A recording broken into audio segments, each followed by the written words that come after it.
worker. You can hire more workers and pay less taxes, and it's all legit. Hey, look into Targeted Jobs Tax Credit. For more information, call any job service or IRS office. Hire more workers, pay less taxes. Help put America to work. The summer clearance sale is on at Mack Cadillac in Mount Prospect. See the huge selection of new and used Cadillacs at Mack. And best of all, see the drastic price cuts on every car in stock. Immediate delivery, no waiting for months. The Mack Cadillac Summer Clearance Sale is just another reason why Mack sells more Cadillacs than any other dealer.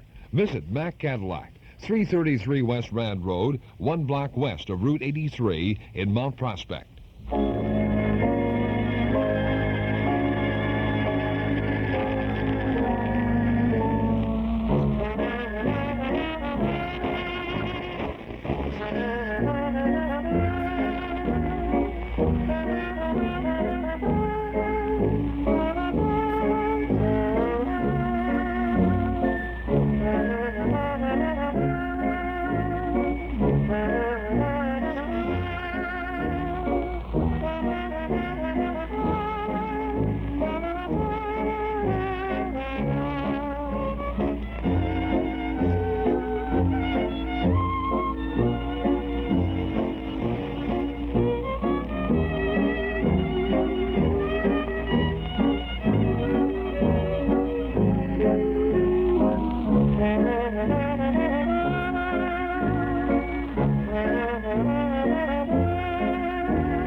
Digging him out this morning, aren't we? Found $1 million baby, Victor Young and his orchestra, along with the Boswell sisters, 25 before the hour. We're going to visit with Mary Noble, backstage wife, in episode, and once again we say for the purists, episode number 3916. Sure, you were following our order this morning. Jack Benny Show will be along. Let's Go to Town with Jimmy Dorsey, Patty Page. Truth or Consequences? Which will it be? We ask Ralph Edwards from 1947. And Bill Stern in one of his famous sports newsreels with Tommy Dorsey as a guest. So both the Dorsey brothers making an appearance with us this morning. That show from 1945. It's Thursday morning and just about, as we said, 24 and 1/2 minutes before 7 o'clock on the Old Time Radio Show. In the mood for a little poetry, try Henry Gibson. Why I Can't Stand Grief by Henry Gibson. I can't stand grief because it doesn't give us enough time to attend to our chores.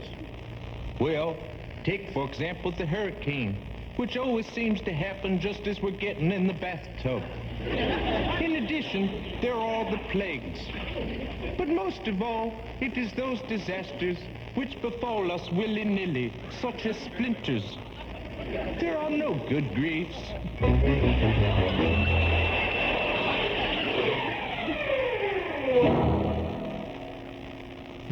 Henry Gibson. Remember the old show Laugh-In, of course, from whence that emanated, going back already 10 years.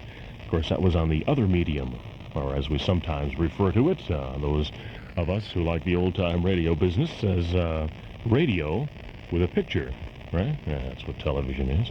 Let's listen now to, not really, huh? Mary Noble Backstage Wife, as we visit her at 23 minutes before 7 o'clock. And now, Backstage Wife, the story of Mary Noble and what it means to be the wife of a famous star. On a bright sunny afternoon in Rosehaven, Long Island, Larry Noble and Claudia Vincent are lounging on deck chairs on the flagstone terrace back of the Nobles' home. Mary, who is anything but happy with her new house guest, has gone away on a mysterious errand. And Larry and Claudia continue to talk. Why do you frown so, Larry? Why are you so silent? I was thinking about what you just said, Claudia. About Mary? Yes. I'm sorry if I've said something wrong. I didn't mean it as criticism when I told you Mary resents me. I don't know what made you say such a thing. Because it's true. Mary doesn't want me to stay here. Oh, you don't understand Mary at all. She's not a bit like that. She's the friendliest person in the world. It doesn't change the fact that she's very much upset because you invited me here. Well, don't you worry about that. Mary may seem a little on edge right now, but that's understandable, I think. After all, that was quite a workout the other day at Rupert's, you know. Yes. Mary still believes I meant to shoot Rupert. I don't think you can quite blame her for that, Claudia. She heard you two quarreling fiercely in the pantry. She heard you threaten him. And before she knew it, you'd pulled out a gun and fired 2 shots. That's enough to make anyone believe you meant business. But Larry, surely you don't believe that I'd have shot Rupert. To tell you the truth, Claudia, I don't know just what to believe about you. You're something of a puzzle to me. That hurts. That hurts more than you know. Oh. You aren't ready to believe anything that I've told you. Oh, now, wait a minute. Well, you don't believe that Rupert Barlow did steal our family fortune, and that he's responsible for my mother's dying of a broken heart. Why, you think I'm an adventuress who's trying to get something for nothing, and that I've selected Rupert Barlow because I know how rich he is. Oh, wait. You're jumping way ahead of the story. I didn't say anything about not believing you. When you say that Mary was justified in grabbing me and knocking me off balance, well, that means just one thing. That you also think I meant to kill Rupert. Claudia, you've got this all backwards. Look at it from Mary's point of view. The bitter argument, the threat, the gun. Usually when anyone carries a gun, it's because they mean to use it, you know. Very well, Larry. I didn't think you'd say that. You were so sweet and so understanding. Well, I thought at least one person in the world believed me, but now I see I was wrong. Well, I won't upset your home any longer, Larry. I swear I won't. Now you're being hysterical. Suppose you listen to me for a minute. Do you think I'd have invited you to come back here with us when we left Rupert Barlow's place in Oyster Bay if I thought you were dangerous? If I thought you emotionally unbalanced in any way? Do you really? When you know how much I love my wife and my son? But, Larry, Of course I believe you. Well, oh, Larry, then why did you say such horrid things to me? I'm just trying to show you how your behavior might look to someone else. To Mary? All right, Mary. And then she has spoken to you. She's told you to get me out of this house. Oh, no, certainly not. Larry, you've got to convince her. You've got to show how utterly mad it would have been for me to harm Rupert, perhaps to kill him. Why, that would have been the end to all my hopes for getting at least part of my own family fortune back. Yes, I understand that, Claudia. There's no reason to be so vehement about it. You'll find that Mary is wonderfully fair, that she's kind and generous. And jealous. Mary jealous? Well, of course, darling. I, for one, don't blame her. Well, if I were married to you, Larry, I promise you that I wouldn't want any other woman around, even if she were as ugly as sin. Oh, well, thanks for the compliment. But at the same time, if I were you, I'd keep a weather eye on that darling wife of yours. What do you mean by that? Well, Rupert Barlow's a very great catch, Larry, and don't you forget it. He'd been able to turn most any woman's head just by noticing that she's alive. I'm surprised to hear you say that, Claudia. It's rather a hateful insinuation. Oh, darling, I don't mean it to be hateful, but you mustn't close your eyes to the facts. You know that Rupert's been making a big play for Mary. Well, you couldn't fail to know it. Even the gossip columns are full of it. All this Bermuda business. What do you make of that? I don't think I'm not saying your wife is in any way responsible, but I do think you ought to recognize the danger of such a man. Why, he thinks nothing of breaking up a family, wrecking a home. I ought to know. Yes, I suppose you would. Oh, Larry, now I've made you unhappy. And it was such a lovely afternoon. No, I'm not unhappy. There's no reason why I should be. Aren't you getting the least bit hungry now? Yes, that is if you are. Larry, should I go inside and see what I can do? No. No, Mary's arranged for lunch. I'll just go around here close to the kitchen window and call. Phoebe! Oh, Phoebe, would you bring our lunch outside now, please? And at this same time, Mary Noble has just turned into the great sweeping driveway that leads to Rupert Barlow's magnificent country home in nearby Oyster Bay. As she stops the car on the bluestone drive close to the front door, she first hesitates a moment, the motor idling quietly, as she seems to make up her mind. Suddenly, she turns the key, opens the door at her side, slams it shut, and then crosses to the door of the great house. Maybe I'm a fool to be doing this, but I've got to know. And there's only one way to find out. I didn't dare tell Larry. He wouldn't have approved. I know that. But just the same... Oh, good afternoon, Mrs. Noble. Victor, why... How you surprised me. Yeah? You weren't expecting me? Oh, it isn't that, Victor. I didn't know you'd returned from Bermuda. Oh, I see. Yeah, I'm back. Got back last night. That's nice. Did you enjoy yourself in Bermuda, Victor? Yeah, it was very nice. Of course, in some ways, it would have been better. For the boss, that is. Guess you know what I mean. No, Victor, I don't. Is Mr. Barlow at home? If you'll step inside, I'll see. As far as I know, he didn't leave the place. If you can find him, would you ask him if he can spare me a few minutes? I sure will, Mrs. Noble. You know good and well the boss is always at home to you. But you go right inside, and I'll see can I locate him. How I dislike that man with his sneering, insinuating manners. How Rupert can bear him around. But that's none of my business. Anyway, I'm over here without a word of warning. And after all that happened the last time, it would be only reasonable if Rupert sent back word he wasn't at home. Mary, my dear, how perfectly wonderful. I had no idea today was going to turn out like this. Hello, Rupert. I must seem very presumptuous to come here after all that happened the last time. My dear, how wrong you are, how terribly wrong. If you only knew how the sight of you cheers me. It's been the most wretched morning. I've been in a terrible mood. But now it's as though the sun had come shining through the clouds. Now, Rupert.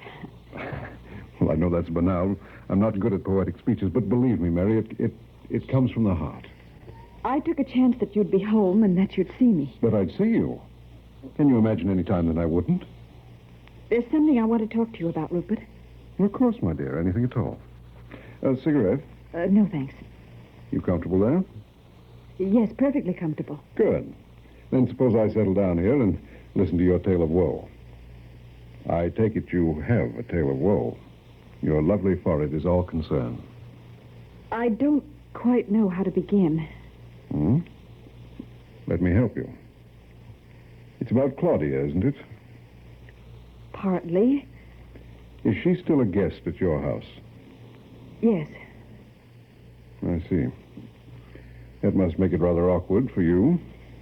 Rupert, it was my fault that we all got into such a tangle over here the other afternoon. You see, it was my idea to drive over. Now, Mary, I won't have you blaming yourself. But it's true. And if you hadn't been here, do you realize that I might have been killed? You saved my life when you reached out and threw Claudia off her balance when she fired those shots at me.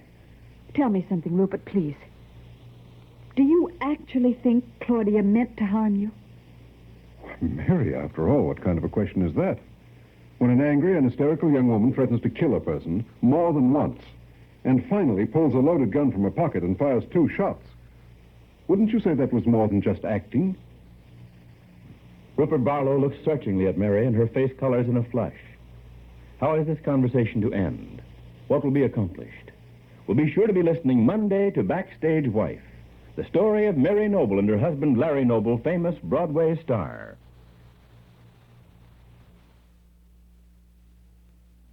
The ongoing story of Backstage Wife. I suppose it is trial and tribulation to be the wife of a big Broadway star, right, Mr. Larry Noble? And, of course, Claudia isn't helping the situation either. But we'll follow that story all the way through the month of September here on the Old Time Radio Show. 14 minutes before 7 o'clock as we conclude Mary Noble, Backstage Wife. And we've got Jack Benny's show coming up. We're also going to visit with both Jimmy and Tommy Dorsey this morning. Let's go to town from the early 50s, a National Guard show with Jimmy Dorsey and Patty Page. And Tommy Dorsey is the guest from a 1945 Bill Stearns sports newsreel. In between those two shows, Ralph Edwards and his Truth or Consequences from 1947.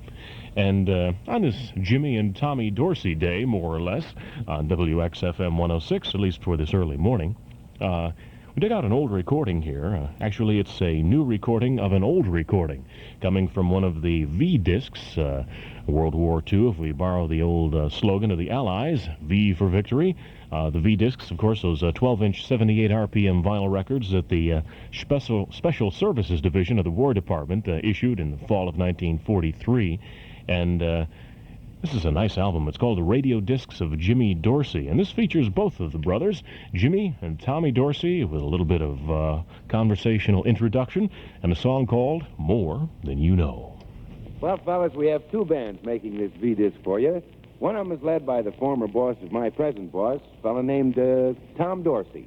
Yeah, that's right. But tell me, who's this other character leading this other band? Don't know. Hey, wait a minute. I'm your brother Jimmy. Oh. Remember?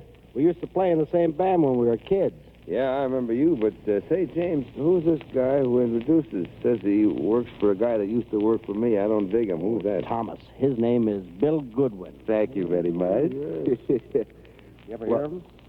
Oh, fellas, no, it ain't Harry Vazell. Well, who's this guy? Who's this guy you're working for? The singer you saw? Well, he's, you remember Slender fella, Tom, don't you? Oh, yeah. Bow ties. The Meager Beaver, we call him. Oh, yeah. Senator or something like that is his name, isn't it? Frank Senator? Frank Senator, sure. Yeah, Frank Sinatra. I'll let it lay there. Well, fellas, how about cutting out the talk and make a little music here for the boys, huh? Well, it's all with me. What do you say, lad? All with me, T. Let's go.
and the pretty sound of the combined bands of Jimmy and Tommy Dorsey. And we'll be visiting with them through the courtesies of the recordings made by Bill Stern and his sports newsreel of 1945. And let's go to town with Jimmy Dorsey and Patty Page, a National Guard show. And also we'll have Jack Benny show coming up at about 7:06 this morning. You're listening to the Old Time Radio Show on WXFM 106. I'm Wayne Messmer with you in the weather department for this Thursday, 6th day of September. We've got some dense fog this morning expected to burn off and clear out of the area. Becoming partly sunny by afternoon and warm with a high in the low to mid-80s. Current reading 66 degrees officially at 6 minutes before 7 o'clock.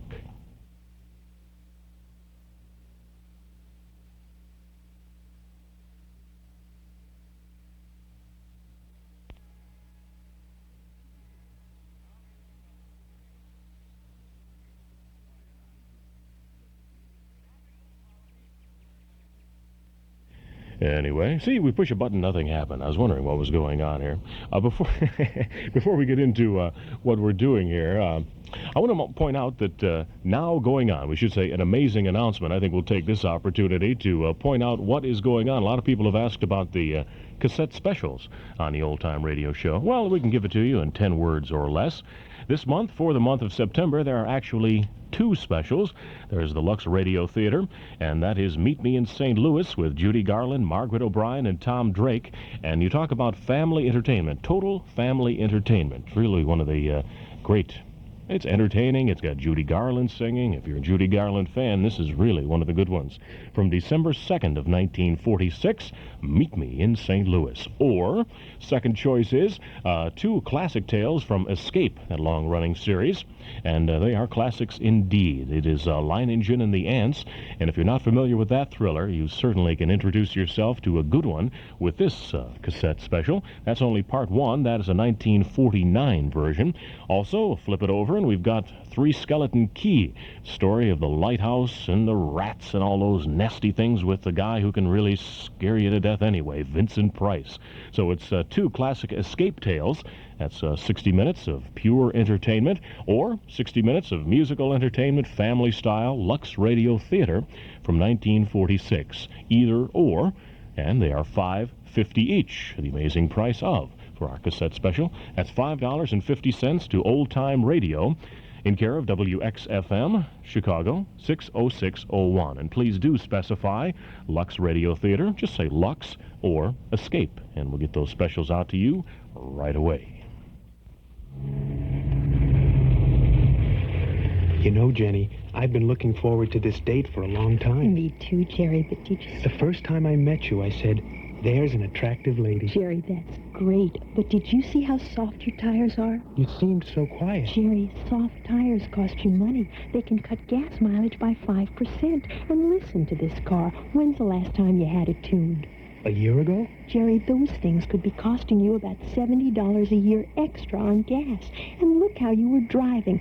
Gun the engine, hit the brakes. Gun the engine, hit the brakes. That's wasteful, Jerry. But... Jerry, nobody likes a jerky driver. Learn how you can save gas and money. Write for a free book of energy-saving tips to Energy, Box 62, Oak Ridge, Tennessee, 37830. Oh, Jerry, I know parking saves gas, but Energy, we can't afford to waste it.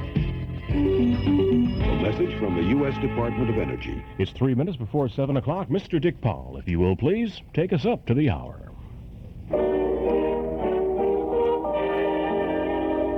Because with you, there's nothing that won't come true. A long flirtation walk.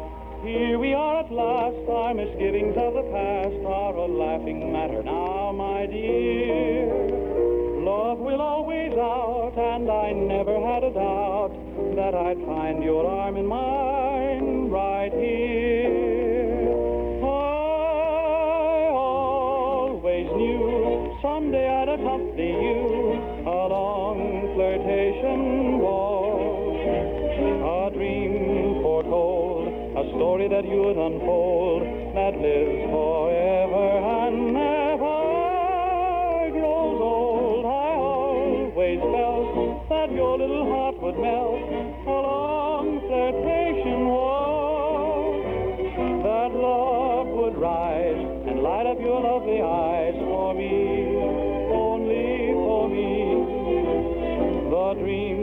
had our fulfilling, the thrilling appeal.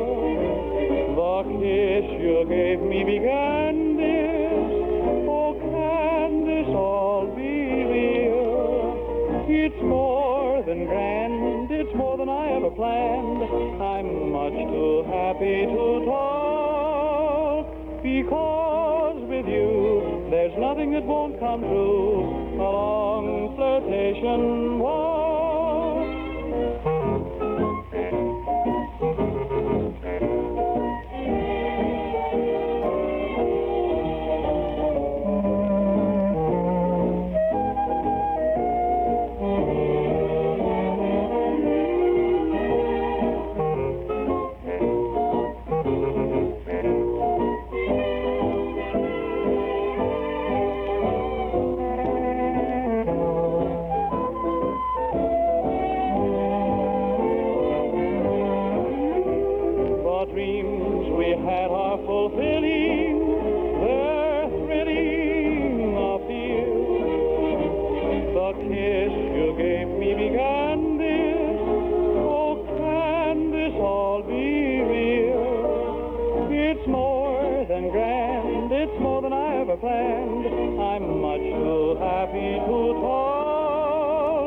Because with you, there's nothing that won't come true.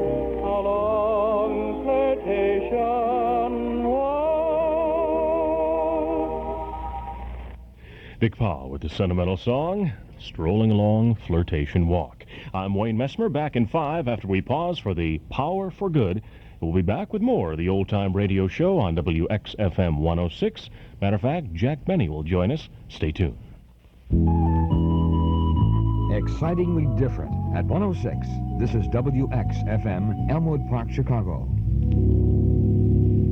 The Power for Good. Brought to you by the Science of Mind Center, Chicago. And now here's Dr. Carlton Whitehead, author of Creative Meditation.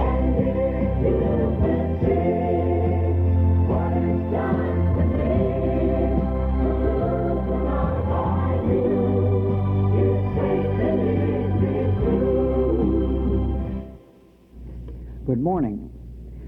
Spiritually minded people know the satisfaction they have when they express gratitude. It opens wide the windows of consciousness. It rejoices the heart. It is a source of gladness. Gratitude is a vital part of effective living. Creative ideas originate in thankful minds.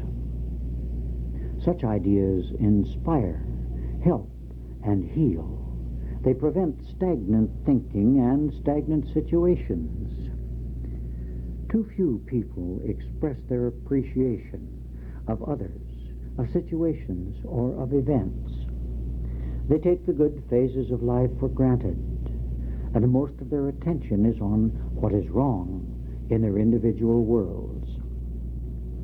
They can express themselves easily in their description of their problems, yet ask them for what they are grateful, and they have no ready response.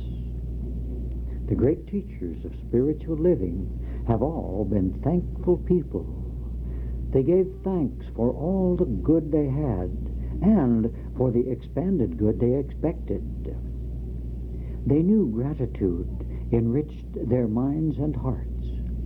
They had an inner joy and feeling of well-being.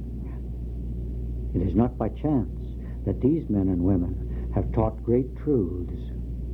They knew and praised the source, which was revealing itself through them for their enlightenment and for the enlightenment of their followers. Now, one of the things we know is that we are not self-created. Life, the one consciousness, created us out of itself and gave us a beautiful cosmic order in which to discover the glory of God and the goodness of all mankind. We should be glad to be alive and actually say so. We should rejoice in our five senses, which bring us so much valuable information. People who think they are self-sufficient are wrapped up in themselves, and they are mentally and emotionally unhealthy. They are in need of the spiritual ingredient of appreciation in their consciousness. They need the inner strength of gratitude to unlock their minds from the supposed self-sufficiency which deludes them. Everyone needs spiritual ideas to become sufficient in daily living. A person who tries to be his own God is only half a person. He is missing the joy and beauty of being vitally alive. So express your thanks audibly whenever you can. Enrich yourself by praising the good things about your loved ones, your friends, and your co-workers, and about yourself. I'm looking for someone to change my life. Dr. Whitehead can be heard every Sunday morning at 11 a.m. at the Science of Mind Center in Water Tower Place. If you would like additional information on Science of Mind classes or reading material on the Science of Mind, visit or write the Science of Mind Center, Suite 913E, Water Tower Place, Chicago. For an inspirational message any time of the day or night, dial area code 312 and the word Harmony, Harmony. And now we thank you for listening and hope you'll join us here every day, Monday through Friday, at the same time. There is a power for good in the universe, greater than you are, and you can use it. Between the dead and the sleeping and the road that I The Jefferson State Bank, the bank for people at 5301 West Lawrence, celebrates its 24th birthday with the greatest free gift giveaway in its history. A selection of 24 gifts to savers, ranging from imported French crystal, smokeless indoor grill, Vegematic food cutter, men's and women's digital watches, 7-piece stainless steel cook sets, 11-piece Corningware sets, an array of 4 different kinds of luggage, a Miro eggery, a Costo folding step stool, and that's just to mention a few. They're yours absolutely free when you purchase a Jefferson TJ 6-month certificate, minimum amount $10,000, paying Treasury bill rate, or a $5,000 time savings account. With the savings accounts as low as $1,000, some items are available free and others with a small cash payment. All accounts are insured up to $40,000 by the FDIC, and interest is paid in many ways. Free senior citizens checking account, also direct deposit of Social Security checks available at the Jefferson State Bank, 5301 West Lawrence and Milwaukee and Higgins. Phone 777-4433. That's 777-4433. The Jefferson State Bank, member FDIC.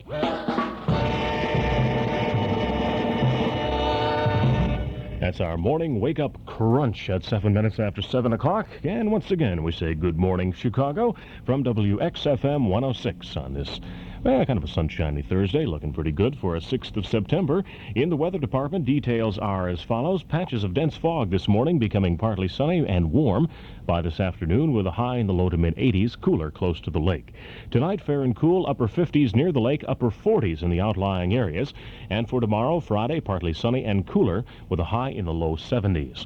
At 7 a.m. reporting, 68 degrees at the Loop and Lakefront, 66 O'Hare, and 67 out at Midway, that is 19 Celsius.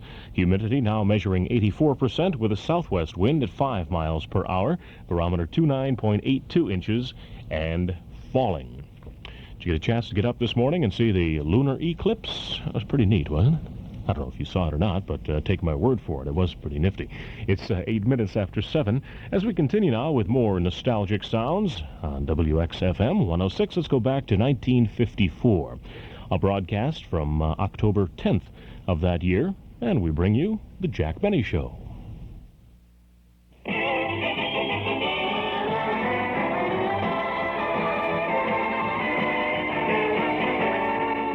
The Lucky Strike program starring Jack Benny with Mary Livingston, Rochester, Dennis Day, Bob Crosby, and yours truly, Don Wilson.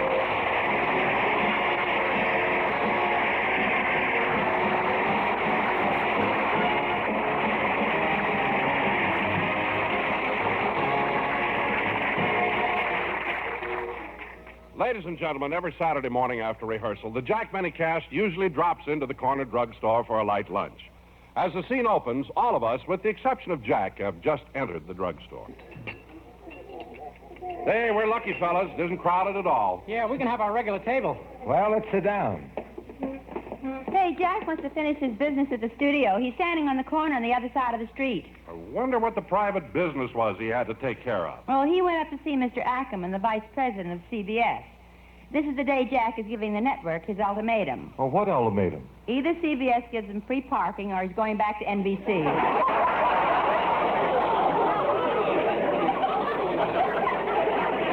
That'll never work. Well, why not? That's why he left NBC in the first place. That's right. Oh, here we are, Jack. Okay. Sorry I took so long. What did you kids order? Oh, nothing. We were waiting for you. Oh, then I'll call the waitress. Oh, Miss? What do you want, Mac?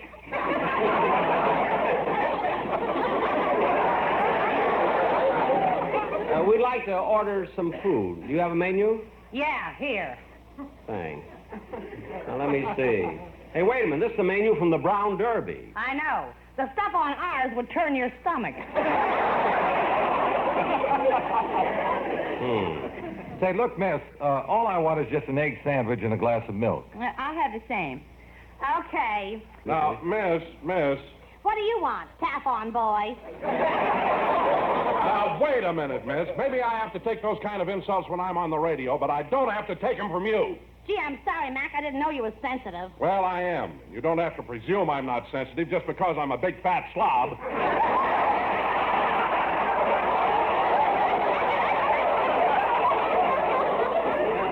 John, control yourself. All right. Now, miss, I'd like to order. All I want's a bowl of vegetable soup. Okay. Dennis, what do you have? Well, let me see. Miss, do you have any vichyssoise? No. Well, do you have any escargot sauté en vin rose? No. Well, how about shish kebab and kreplach? No. Dennis, this is only a drugstore. Why are you ordering things like that? I wanted to know I've been around. Stop being silly. Order something you'd get in a drugstore. Okay, I'll have a chicken sandwich. With mayonnaise? No, toothpaste.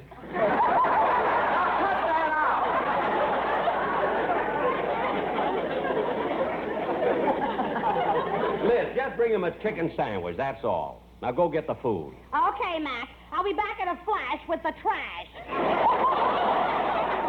Never mind, just go get it. You know, it's hard to believe that she used to do the commercials on the Lady Esther program.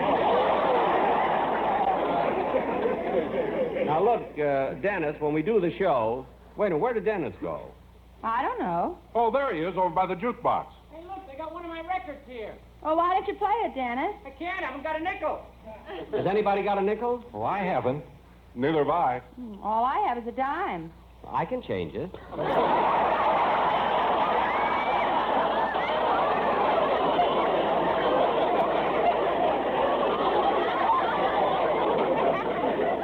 Jack Benny, All right. Here's a nickel, Dennis. Catch.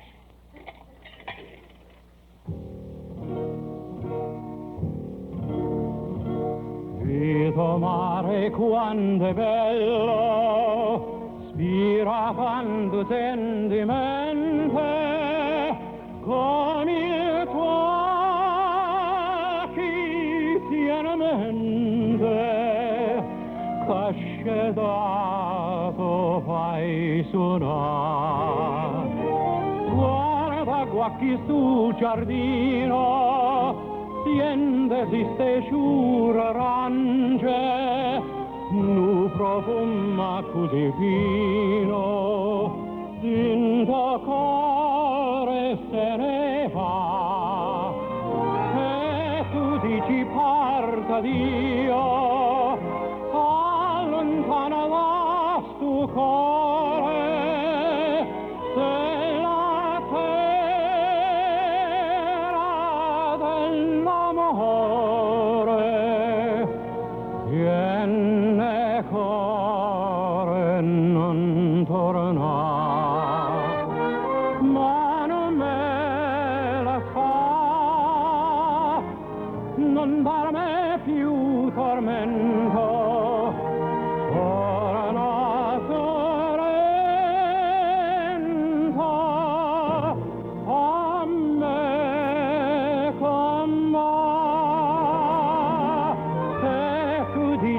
carta Dio, allontana da stu cuore della terra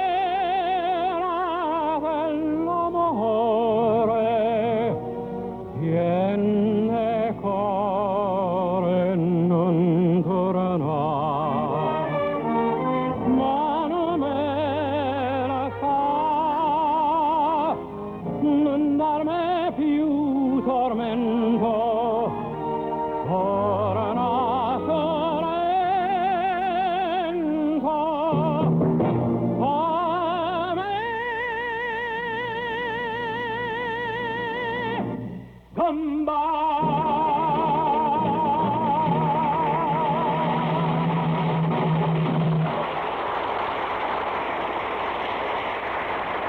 Gee, that was beautiful. It sure was. Say, Dennis, will you look in the jukebox, see if there are any... Now, where did that kid go? I don't know. He disappeared while his record was on. Oh. Say, Bob, I've been meaning to tell you how much I enjoy your CBS television show. Oh, me too, Bob. Yeah, same here. You know, Bob, I watch your shows every afternoon, and they're very good. Well, thanks, Jack. But I have a little suggestion, you know, just a little constructive criticism. I thought that if you got a comedy guest star occasionally, you'd get... No, really, you'd get more laughs on the program. Yeah, but, Jack, we don't go in for guest stars. Mine is sort of a homey show. Well, Bob, homey show or not homey, I still think it's a big lift to have a guest star come in, particularly a comedian. Well, maybe so, but, gee, we don't have much money in the budget. Well, how much can you pay for a guest star? Well, about $15. For $15, Jack can be homey. I know a lot of recipes. Anyway, Bob, it's a very good show. And... Hey, did the rest of you finish eating already? Yes, Dennis, where were you? Well, I thought as long as we were in a drugstore, I'd weigh myself. Oh. I weigh 140 pounds, stripped.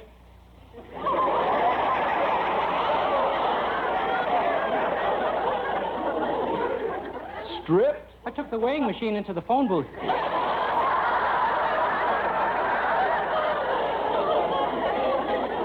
Look, Dennis. And when I put in a penny, a little card came out. Well, what did it say? Put on your pants, kid. A lady wants to use the phone.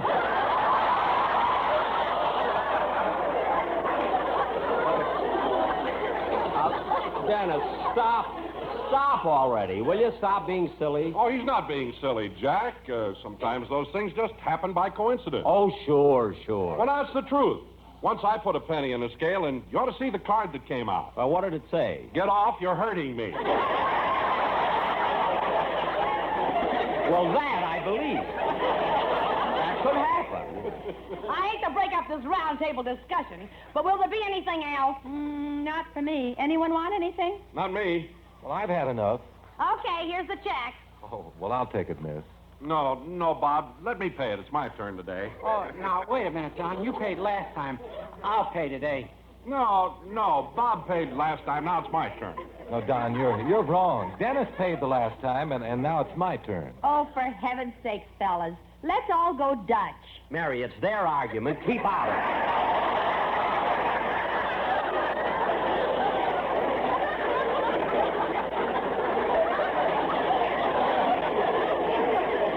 It doesn't concern you. Hey, Blue Eyes, how come you never pay a check? Did you take a pledge or something? For your information, miss, it just so happens that the last time I picked up the check. You had to. You were alone. That has nothing to do with it. Oh, miss, I'll pay it. Here, keep the change. Thanks. I got a car outside. Anybody want a lift? Oh, not me. It's such a nice day. I'm going to walk. Oh, say, Don, I've got to go over and see my brother about something, and say, you pass Bing's house on your way home, don't you? Yeah, Bob. Well, would you mind dropping me off at his gate? Look, I'll drive you right up to his door. No, just drop me at the gate. I'll take a bus the rest of the way. Gee, he must have a big place. Huh? Well, so long, Mary. So long, Jack. Bye, So long, Bob. so long. See you at the show. Yeah, so long, Don. See you later. Gee, it's still early and the weather's so nice. I think I'll go out and play 9 holes of golf. Mary, that's a wonderful idea, and I'll join you. Can you drive me by the house? I got to pick up my golf club. Sure, my car's right in that parking lot. Good. You get the car, meet me at the corner. I want to get a newspaper. All right, see you in a couple of minutes. Okay. Gee, that Bob Crosby is a nice guy. Imagine him giving the waitress $1 tip. Gee, I'll bet it made her feel good. I got a thrill out of it, and I was only watching.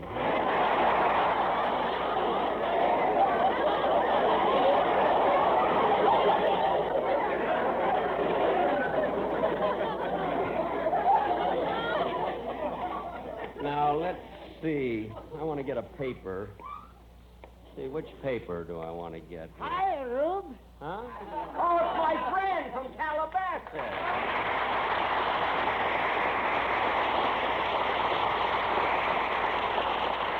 Well, gosh, I haven't seen you in nearly a year. Well, tell me, what are you doing here in Los Angeles? I came to get some supplies from a farm. I just bought an electric milking machine. You need an electric milker for your cow? Yeah, it's kind of hard to squeeze out a living by hand. Ain't that a humdinger? Heard it on a homie show the other afternoon.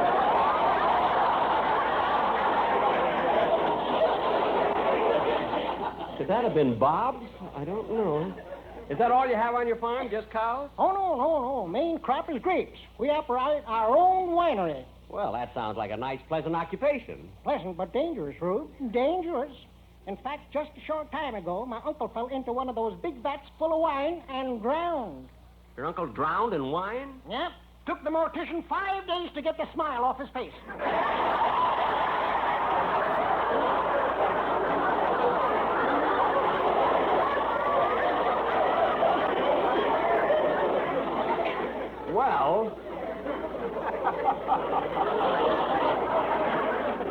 Well, I can't understand how...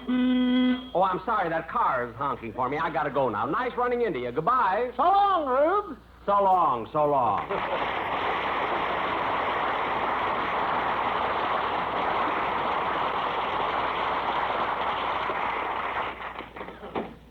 Here I am, Mary. Hi, Rube.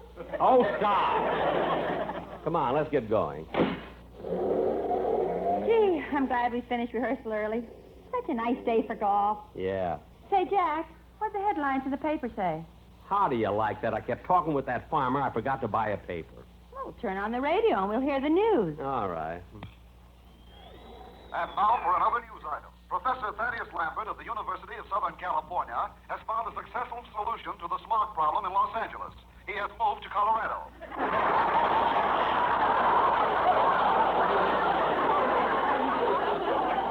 We continue our program with a musical interlude and bring you the Sportsman Quartet singing Oh. Mary, that's our quartet. Yeah.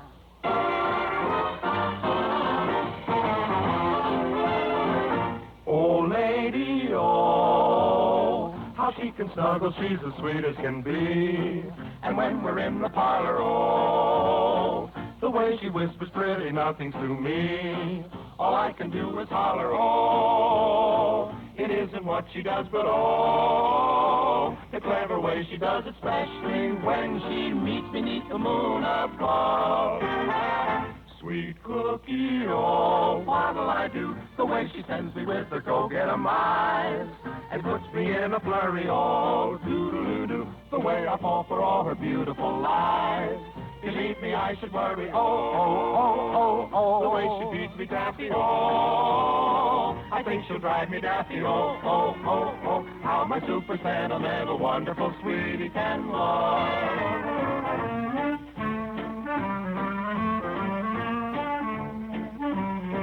Oh, lady, oh, doo-doo-doo-doo. The way she holds a lucky strike in her hand, it makes me very happy, oh, doo-doo-doo-doo. For deep and smoking pleasure, luckies are grand. Just ask your dear old pappy, oh, the shining light tobacco, oh, there's 20 in a pack, so lady, when I see you light a lucky, I know together we'll be saying, oh, a lucky has a better taste, it is true. I like to sing about 'em all.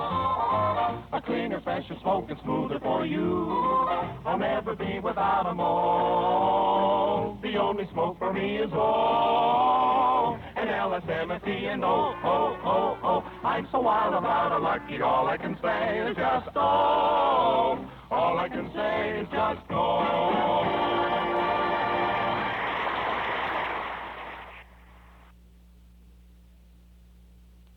And the Sportsman's Quartet, of course, singing for Lucky Strike, which, of course, reminds us to say that the commercials left in for historical value, etc., do not constitute an endorsement by our radio station or the old-time radio program or yours truly, Wayne Messmer. Jack Benny Show. And that's a program taking us back to 1954, October 10th of that year. We've got Let's Go to Town, Truth or Consequences, Bill Stern's Sports Newsreel, and more of Jack Benny coming up. It's 24 minutes after 7 o'clock, 67 degrees in Chicago. Looking for a high today in the low to mid-80s on this Thursday morning. Stick with us. It's that time of year again when homeowners are saving money by planning all kinds of do-it-yourself projects. It's as easy as 1, 2, 3. Figure your needs, plan the job, and visit Miller Brothers Lumber Company at 4918 West Lawrence Avenue. From framework to finishing nails, Miller Brothers is the place. Whether you need a whole truckload of lumber or just a couple of 2x4s, you'll get the same top-quality materials and service at money-saving prices. See the selection of wall paneling on display. See the flooring, ceiling tiles, insulation, and windows, but that's not all. Miller Brothers has roofing, aluminum siding, and sectional garage doors, too. And ask about the new digital electric garage door opener by France. It's quick, easy, and secure. Available at Miller Brothers Lumber Company. Over 50 years of reliability and pride. Miller Brothers, 4918 West Lawrence Avenue in Chicago. Hey, Bud, name something seen but not heard. And compliment something heard but not seen. Give me a clue. It folds in half to make a whole. What else? It costs about the same as 5 gallons of gasoline, but it lasts a whole year. Give me another clue. Well, it helps make waking up each morning a pleasure. I give up. Okay, it's the old-time radio program guide. 12 pages of detailed listings, notes, and trivia from our old-time radio show each morning on WXFM.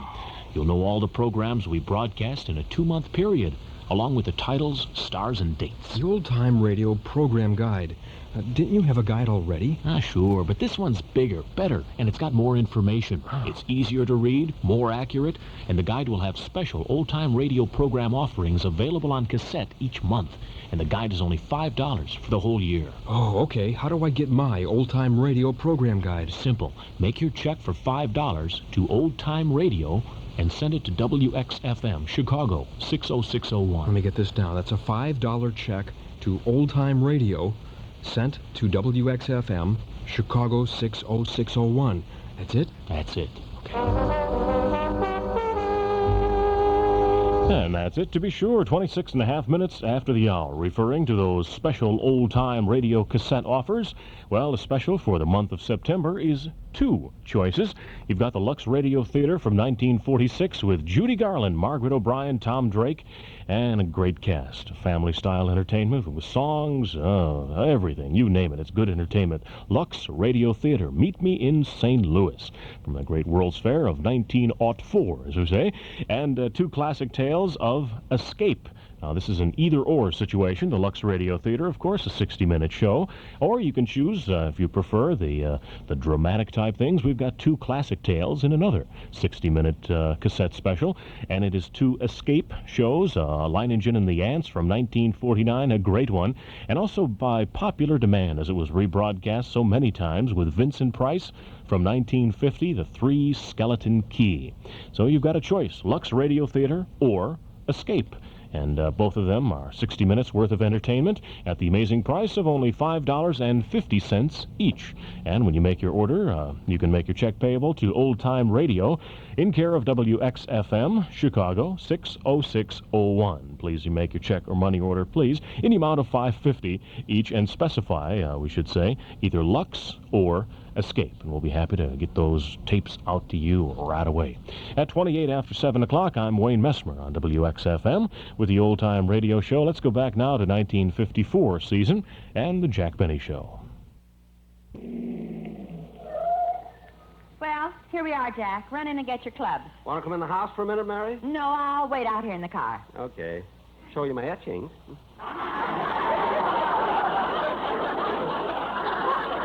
Won't take me long.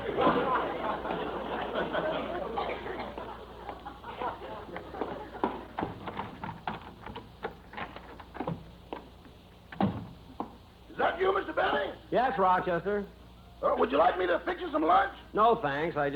Wait a minute, Rochester. What are you doing with my violin? I'm going to put it back in the case. That violin's been lying around ever since you went off the air last June. That long? Uh-huh. In fact, it's got mold all over it. Well, did you wipe it off? No, sir. Why not? Boss, mold makes penicillin, and that thing needs all the help it can get.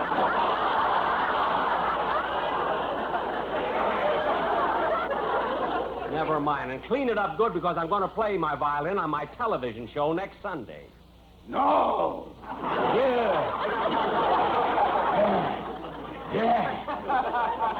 Now, look, I'm going out to play some golf with Miss Livingston. Oh, your clothes are in the closet. I know. And Rochester, at 5 o'clock, I want you to drive out to the clubhouse and bring me home. I can't, Mr. Billy. The mechanics are working on your Maxwell down at the garage. Why, what's wrong with my car? Nothing. It's just time for its million-mile checkup. All right, all right. I'll have Miss Livingston drive me home. Now, Rochester, don't bother about dinner tonight because I'm going out. Okay. But, boss. Yeah? Well, it's none of my business, but I think you ought to stay home tonight with Polly. With the parrot? Yeah, she's been acting awfully funny lately. She's so moody. Oh, I think you're imagining it, Rochester. Parrots don't get moody. Well, Polly is, and she's doing the strangest things. What do you mean? Remember that coconut you bought her? Yeah, did she eat it? Eat it. She's trying to hatch it. Well, maybe I better go in and take a look at her.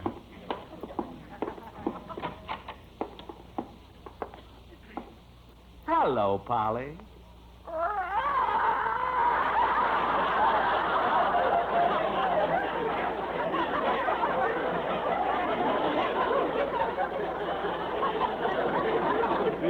She won't look at me. Polly, it's me, Daddy.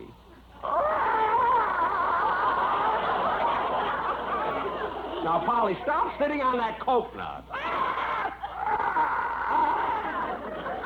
I wonder what's wrong with her. Imagine her trying to hatch it. Say, Rochester, that's it. The poor thing's all alone. So I know she doesn't know any better. I think I'll buy a mate for her. Buy a mate.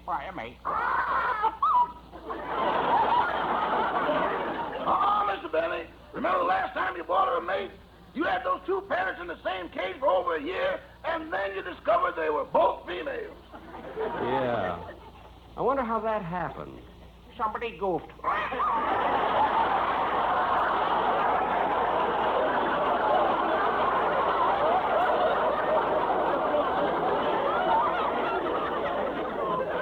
Well, don't look at me as though I'm stupid, Polly. You didn't know yourself for nearly a year.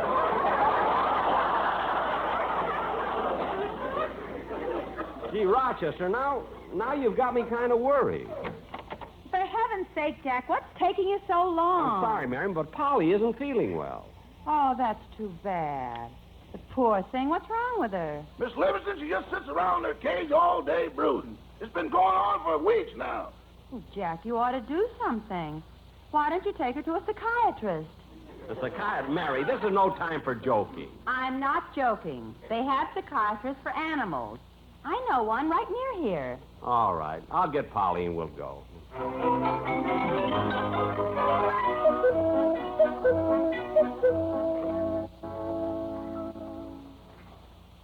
Jack, here's the doctor's office. You go with Polly, and I'll wait outside in the car. Okay.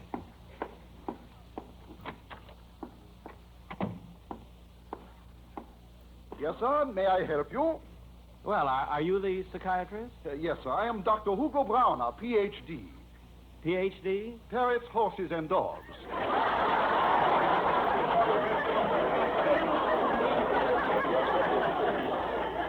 Those are my specialties, but I take care of all animals. Oh, well, I've come to see you about my parrot here. I think she has some sort of a complex. Well, what seems to be wrong with the little lady? Well, she's very melancholy lately, and today I gave her a coconut, and she tried to hatch it. Could it be possible that birds long for motherhood? Oh, certainly.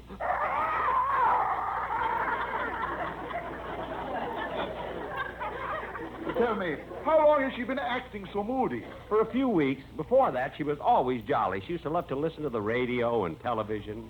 A parrot that enjoyed radio and television? This I cannot believe. for me. Penny snake, bro.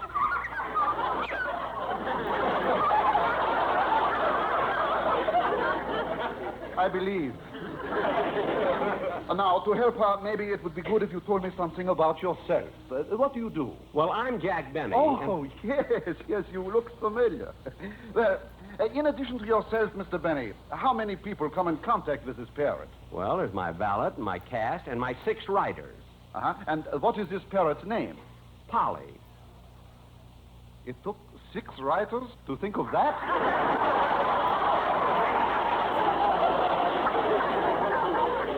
Look, Doctor. Never mind. Now, tell me, how old is this parrot? Well, let me figure it out. See, the man in the pet shop where I bought her said she was born in 1894. That would make her... 39.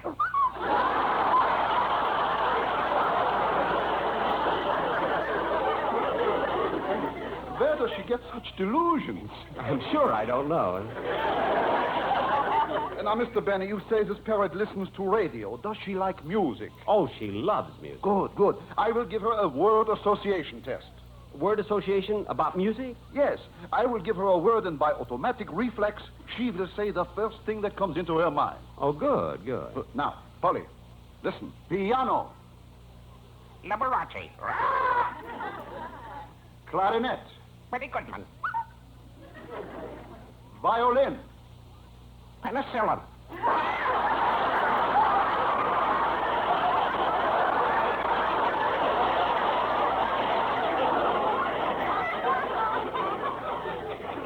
That I do not understand at all. It must have been something she heard, you know? Obviously. Now, to continue the word test. Listen, Polly. Father. Mother. Baby. Climb upon my knee, silly boy.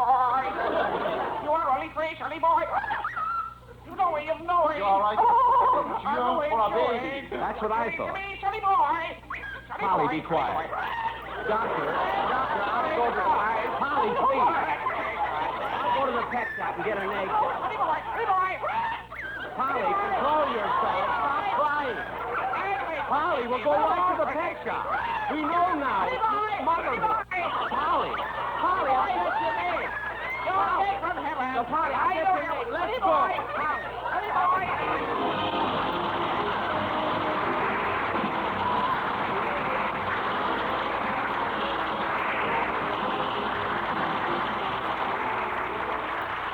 Jack will be back in just a minute. But first, the sweetheart of Lucky Strike, Dorothy Collins. If you want better taste from your cigarette, Lucky Strike is the brand to get. It's toasted to give you the best taste yet. It's the toasted cigarette. They take fine tobacco, it's light tobacco, it's mild tobacco too. And it's toasted, yes, it's toasted, because the toasting brings the flavor right through. So to get better taste from your cigarette, Lucky Strike is the brand to get. It's toasted to give you the best taste yet. It's the toasted cigarette. That's something to remember, friends. If you want better taste from your cigarette, Lucky Strike is the brand to get. Yes, because it's toasted to taste better. Now, first of all, Lucky's taste better because they're made of fine tobacco. LSMFT, Lucky Strike means fine tobacco, naturally mild, good-tasting tobacco. And then that tobacco is toasted. It's toasted.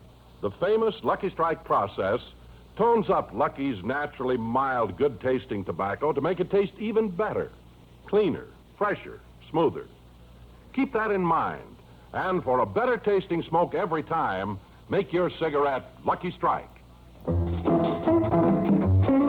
If you want better taste from your cigarette, Lucky Strike is the brand to get. It's toasted to give you the best taste yet. It's the toasted cigarette.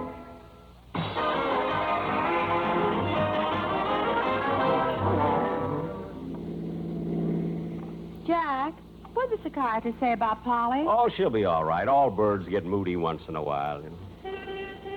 It's a shame we missed our golf game, but maybe we can play next week. No, Mary, I'm going to be busy all week rehearsing for my television show next Sunday. Gosh, Jack, are you going to be on television that often? Mary, read that line the way we rehearsed it. Gosh, Jack, are you going to be on television that often? That's better. Good night.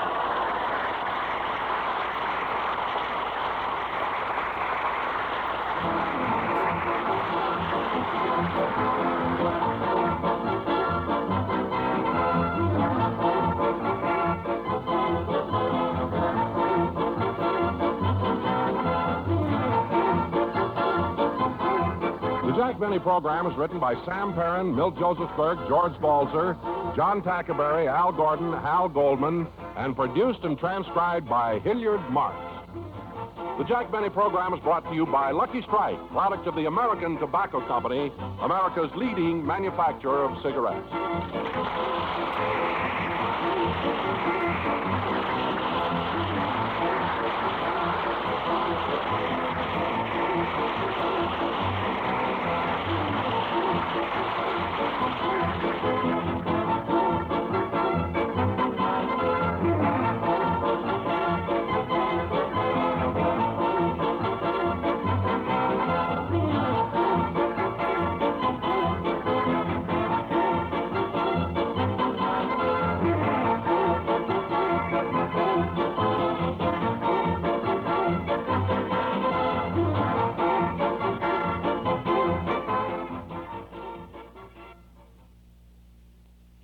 And for once, Jack didn't run overtime, right? Yeah, a little bit of theme music to fill up the hour there as we go back to the 1954 radio season with Jack Benny and the gang and the Jack Benny Show on the Lucky Strike program and the Old Time Radio Show here on WXFM 106. Glad you're with us this morning. It's Thursday, September 6th, 20 minutes before 8 o'clock. Well, Jack took care of Polly. Let's take care of Fido, shall we? Give your doggy that well-cared-for look. That look of love from Look of Love Doggy Boutique. The Look of Love Doggy Boutique offers the finest in professional grooming for all breeds, whether it's a shaggy sheepdog or a curly-haired Cocker Spaniel. And that's because the Look of Love Doggy Boutique, 6456 North Central, takes special care and pride in their work. All dogs are brushed, dried, and hand-scissored or clipped to your complete satisfaction, and no tranquilizers are ever used. The Look of Love Doggy Boutique also offers dog training courses, plus a complete line of supplies and accessories to keep your pup healthy and happy. If you're vacationing this season, look into Look of Love's comfortable kennels, where visiting pups are given the utmost attention. For professional grooming, training, and boarding, rely on Look of Love Doggy Boutique, 6456 North Central. Grooming for cats also available. For more information, phone 774-0180 for Look of Love Doggy Boutique.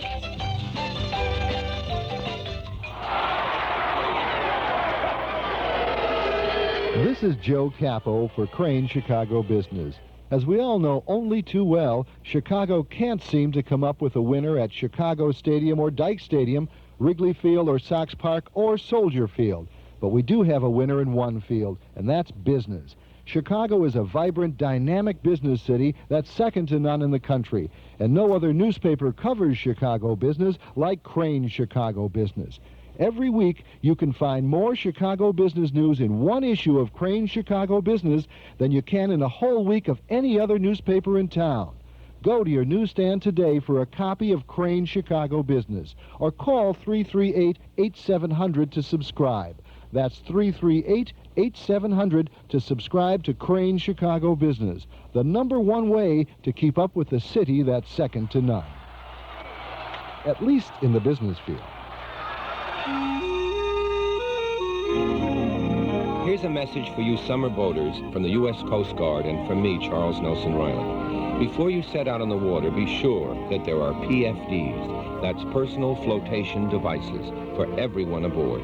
A PFD is another name for a life jacket, and that word life, that says it all. Some PFDs are pretty and some are even stylish, but they all do the one thing that they are designed to do. They save lives. You know, out there on the water, anything might happen. Maybe your boat gets swamped by someone else, or the weather changes for the worse. That happens a lot this time of year. Or a sudden gust of wind can just flip you overboard.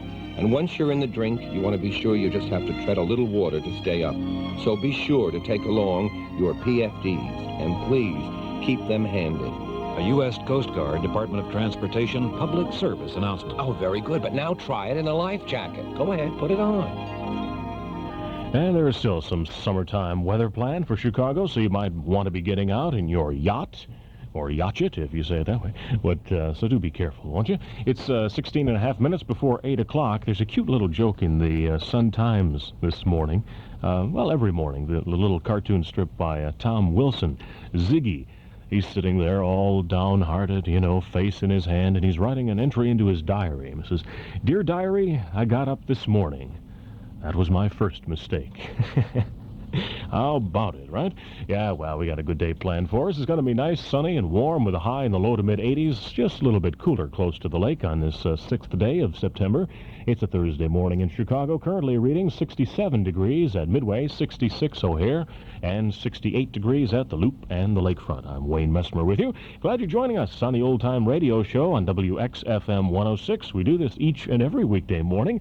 If you're joining us for the first time, welcome, and help spread the word, if you would, please, as we continue with some more old-fashioned radio sounds going back to the early 50s now. As promised, here's, one half, 50% of the Dorsey brothers, Jimmy Dorsey, as he has Patty Page along with him. A National Guard show. It's called Let's Go to Town.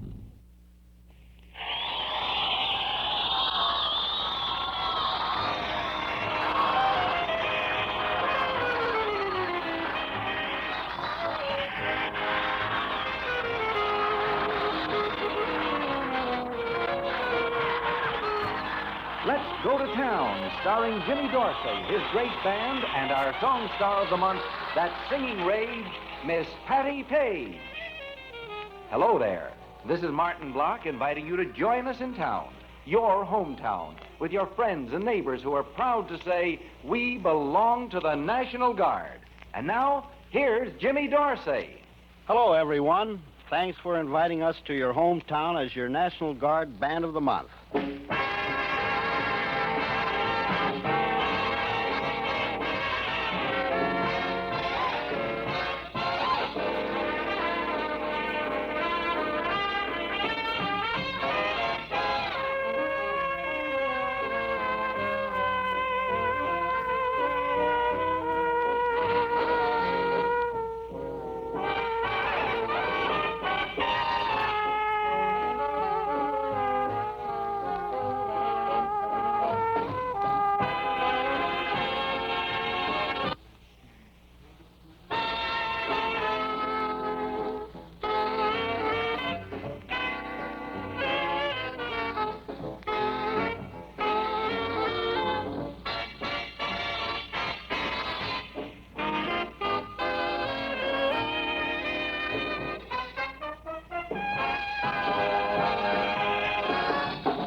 Many young men in these unsettled times say they're worried about military service that faces all young men nowadays. Well, I've got some interesting news for you young men. Yes, sir, there's a way you can start your military training at home while continuing your schooling or your civilian work. And you can pick up some new skills that'll mean better opportunities for better jobs. That way is your hometown National Guard unit, an outfit you'll be proud to belong to. In your National Guard, there are more than 450 technical training courses that will fit you for advancement and promotion within the Guard, as well as a better future in your own civilian job. It's an educational opportunity no young man should fail to find out about. And just as important, you'll be paid while you serve and learn in your National Guard. Get the details tomorrow by dropping in at your armory and asking. You'll find it pays to keep your guard up.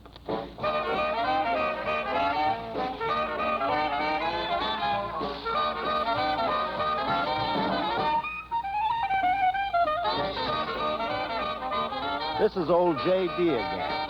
Here's our Dorseyland band with a real famous New Orleans classic, the Jazz Me Blues.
Thank you. Well, if you folks have television in your hometown, I'll bet you know whom I'm thinking of right now. She's beautiful, sings a wonderful song, is tops on records, and stars on the radio, too. And she's here with us as our National Guard Singing Star of the Month. Of course, Jimmy means Mercury Records' own Miss Patty Page.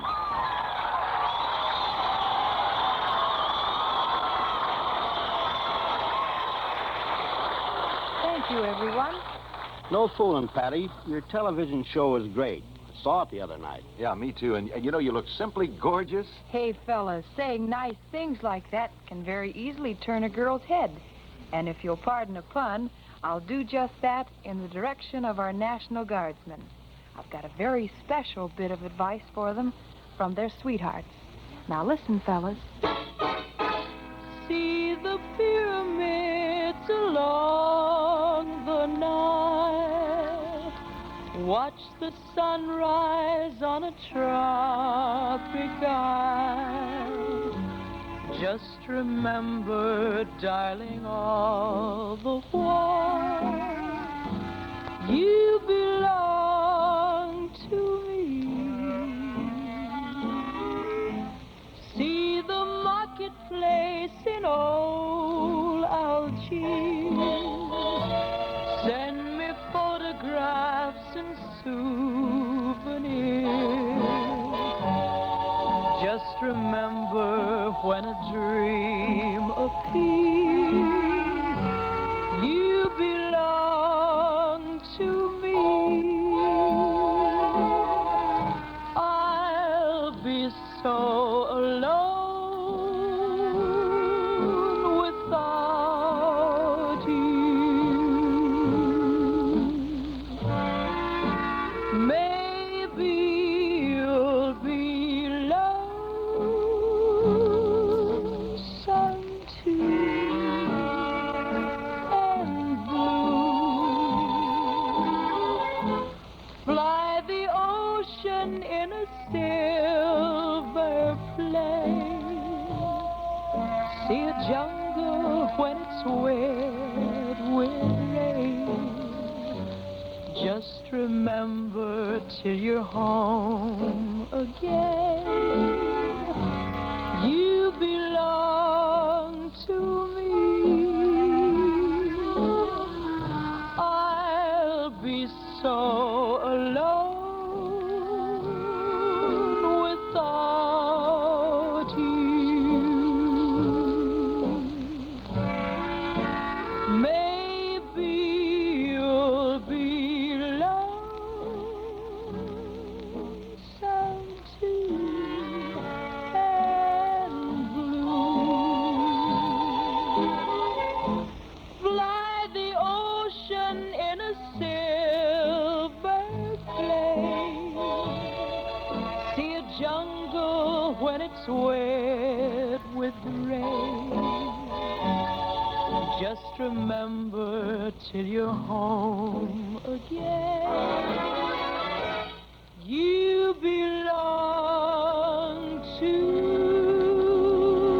me.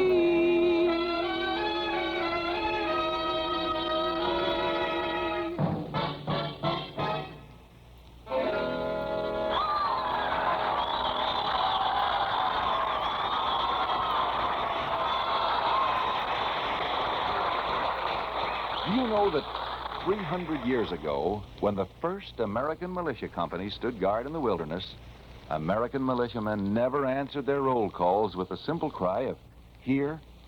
When the sergeant called the name of the militiaman John Smith sang out, "Ready!"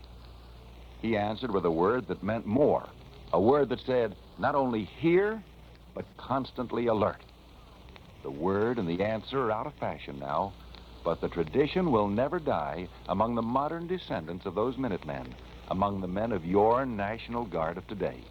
You see these citizen soldiers every day in your hometown, going quietly about their everyday business, but always ready. You see them in uniform only once a week, on training nights. But out of your sight and out of your mind, they're keeping their military skills sharp. They're training in readiness for any assignment our country's security may demand. Your National Guard answers ready.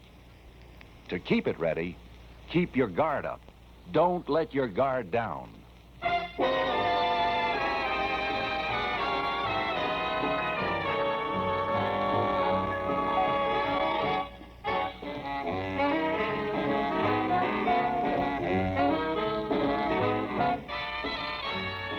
Well, it seems it's getting near that time to go. You know, it's funny how the hands of the clock seem to fly when you're with folks you like. Well, Jimmy Dorsey and our National Guard Band of the Month are telling us musically it's just one of those things.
This is Jimmy Dorsey, your National Guard Band of the Month. And Patty Page, your National Guard Singing Star of the Month, saying, So long.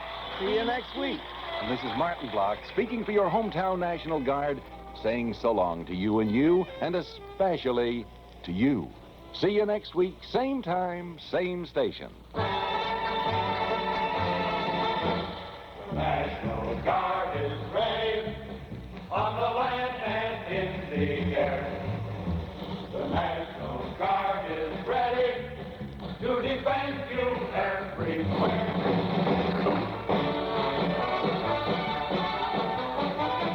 Here is your announcer with the address of the National Guard headquarters in this area.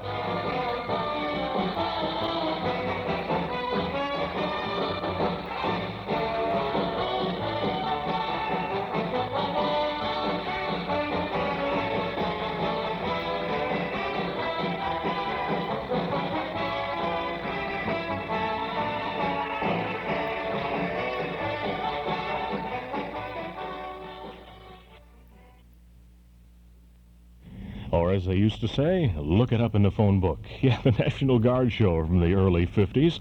And that's called Let's Go to Town with Jimmy Dorsey and his orchestra and Patty Page. Don't forget, we've got brother Tommy Dorsey as a guest with Bill Stern and his sports newsreel, which will wrap up our program from 1945 this morning.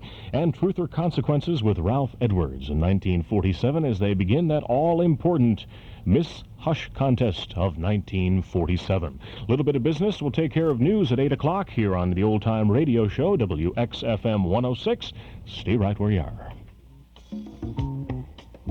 Are you tired of depending on others to take you shopping, to work, or to school because you don't have a driver's license? Then do something about it today. Right now, pick up the phone and call Taggart's, the driving school people.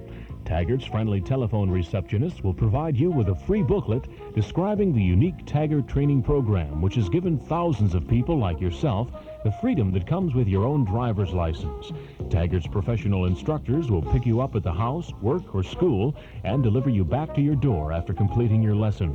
So don't sit around and wait any longer. Call Taggart's now at 867-8100. And you don't have to take a set number of lessons either. You learn at your own pace, plus Taggart's unique method includes cars equipped with 2 steering wheels, making it safer and easier. Call Taggart's now and remember to ask for that free booklet. Call 867-8100. That's 867-8100. Enjoy the freedom that comes with your own driver's license, the Taggart way. Call 867-8100.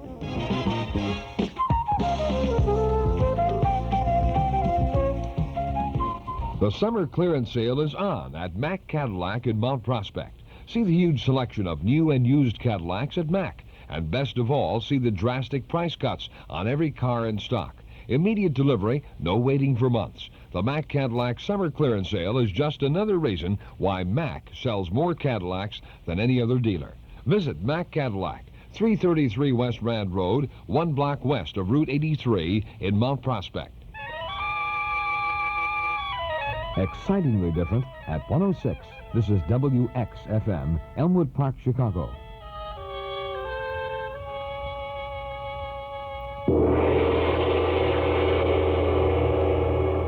Good morning. It's time for news, weather, and sports on WXFM 106. Wayne Messmer reporting. More schools closed Wednesday as teachers struck the North Palos Elementary School District and special education teachers refused to work in 5 western suburbs. In Niles Township, high school students at Main North, Niles East, and Niles West stayed out of school when the teachers in District 219 picketed. And negotiations broke down early Wednesday between North Palos District 117 and its elementary school teachers. However, later last night, a tentative agreement was reached, which could allow school to begin any day in the North Palos District 117. Some 50 special education teachers who rotate throughout Oak Park, River Forest, Forest Park, Berwyn, and Cicero schools did not report to work Wednesday. A spokesman said they are seeking the right to collective bargaining. And still striking are teachers of East Main Elementary District 63, elementary teachers of the McHenry Classroom Teachers Association, who were scheduled to resume negotiations Wednesday night, and teachers in Elmwood Park District 401, whose strike is now entering its 6th day. Schools in Northbrook's District 17 opened on scheduled Wednesday, with elementary and high school teachers voting Tuesday to accept a contract with a 7 3/4% pay increase. Highland Park District 107 opened without a contract for its elementary and junior high teachers who have agreed to teach while waiting for negotiations with a federal mediator.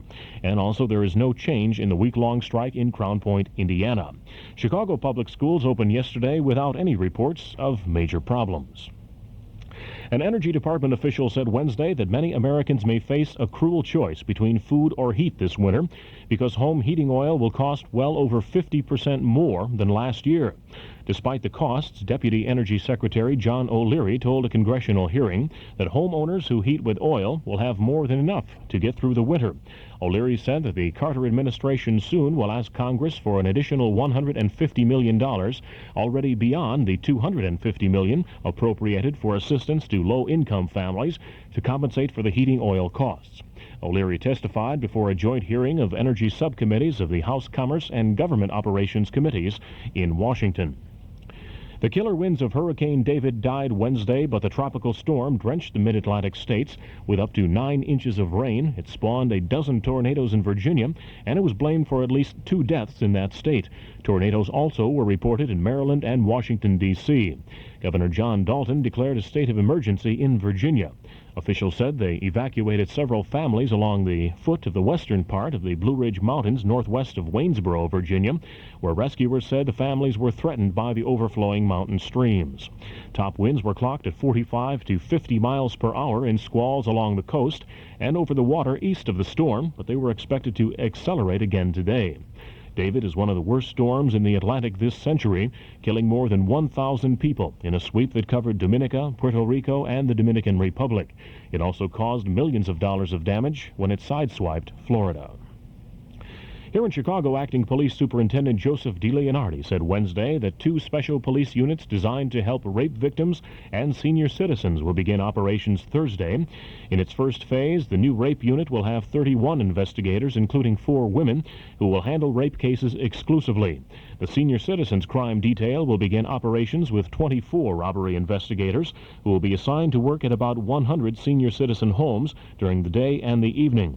Explaining the goals of the unit, DeLeonardi said the investigators will tour senior citizen homes between 8 a.m. and midnight and inform residents about any crime problems in the areas. And if necessary, DeLeonardi said the investigators may even escort the seniors to the currency exchanges. A tentative 3-year contract was reached Wednesday night with the International Alliance of Theatrical and Stage Employees, representing some 24,000 behind-the-camera technicians, apparently ending the threat of a strike against the motion picture and television industry.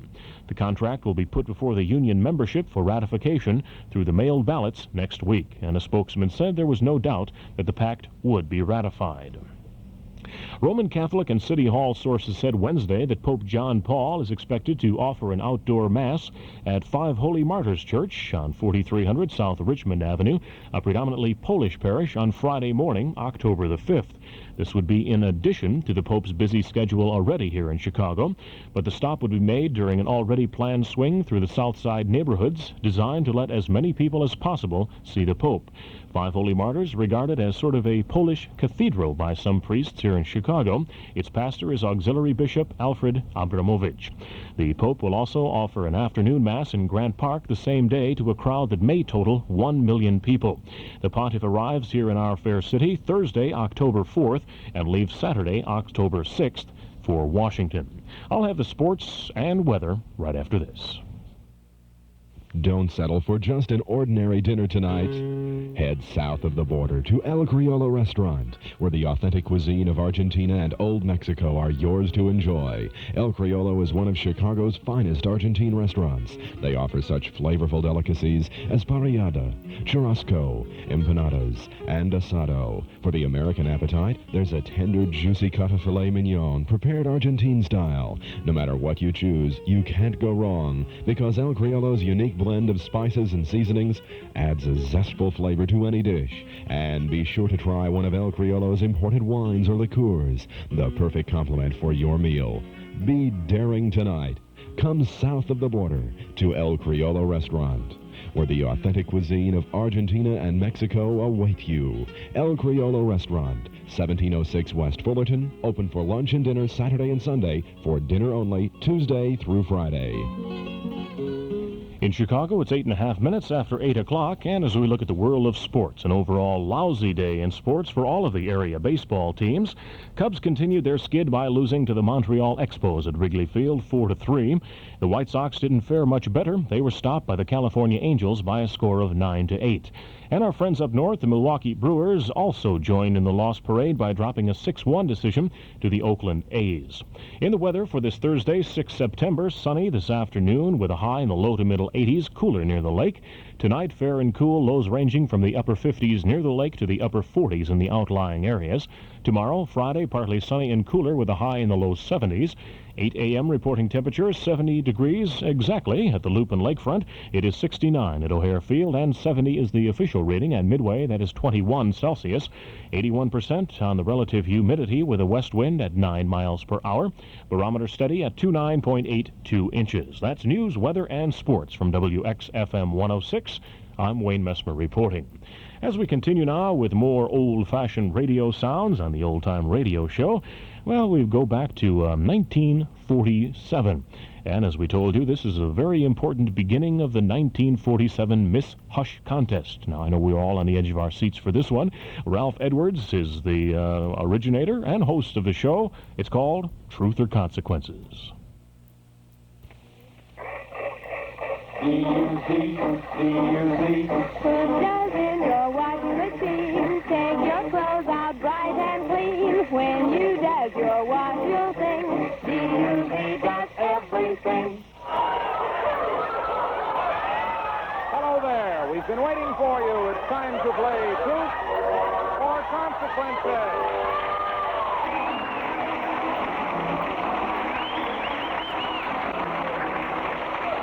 Truth or Consequences, the show that does everything on the air, brought to you by Duz, the soap that does everything in your wash.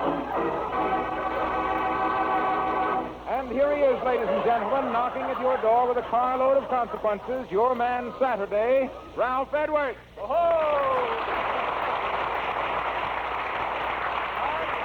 Thank you, Harlow Wilcox, and greetings, party players. I feel so happy tonight, Harlow.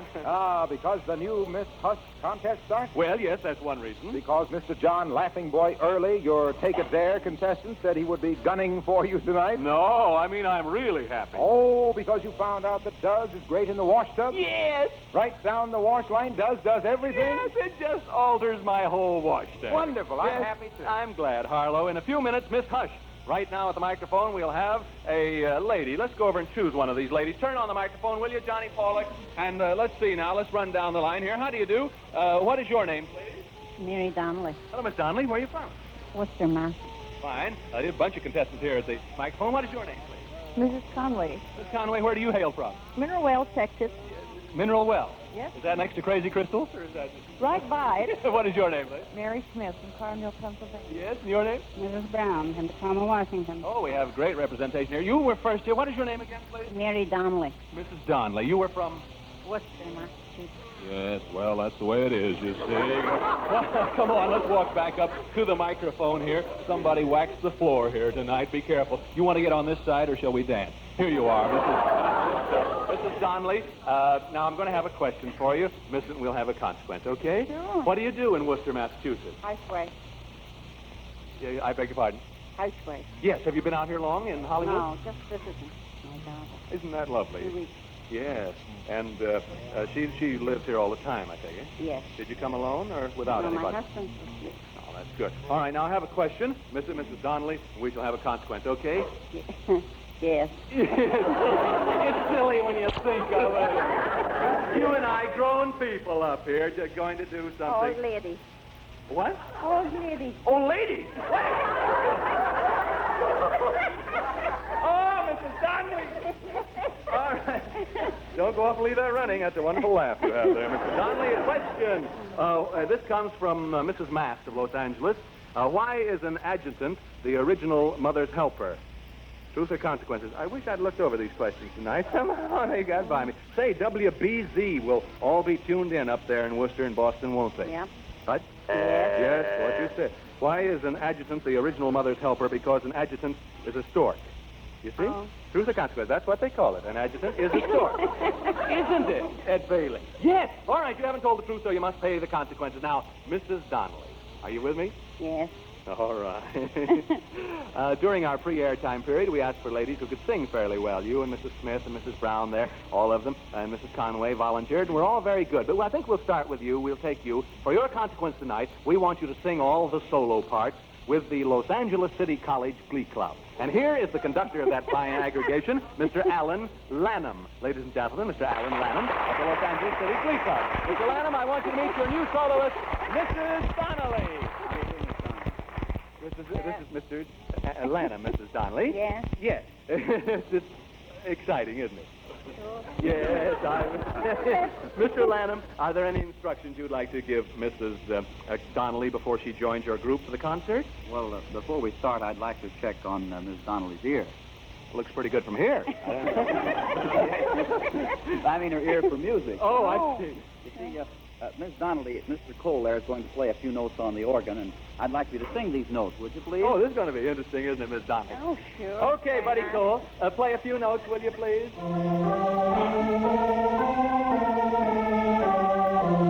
Now, will you sing those notes, please? I don't know them.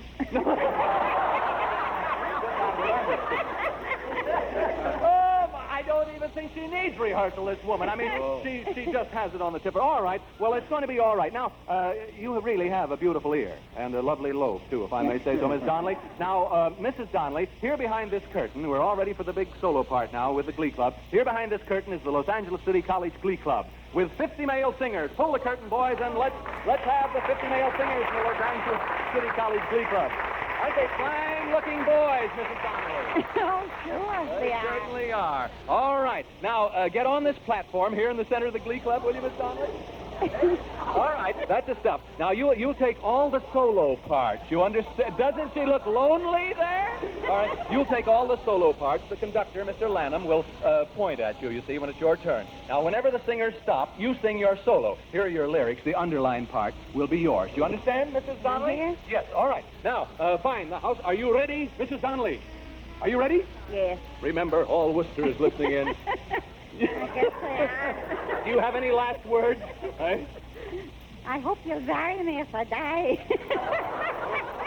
Now, you understand that you just sing what is underlined when the gentleman, Mr. Lanham, points at you. Yes, you understand? Yes. That's all you sing. Now, so you have to watch very carefully. Find the house lights dim, the audience quiet. The spotlight falls on Mrs. Donnelly's beautiful ear. The conductor raises his baton, and the concert begins.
Simply superb. And here comes a horseshoe of flowers for you. A horseshoe of flowers. Oh, you left the horse in it, you guys. You shouldn't have done that. Look out, don't let it kick. There, isn't that beautiful? Yes, indeed. All right. Now, thank you very much. What did you think of her, Mr. Lanham? Well, Irving Berlin never imagined his song would be sung that way. No, I guess he didn't, really. Thank you, Mr. Alan Lanham, and thanks to the Los Angeles City Glee Club, one of the finest singing organizations in America. All right, now, oh, wait a minute. Is there anything the members of the Glee Club, anything the members of the Glee Club would like to say to Mrs. Donnelly? Goodbye.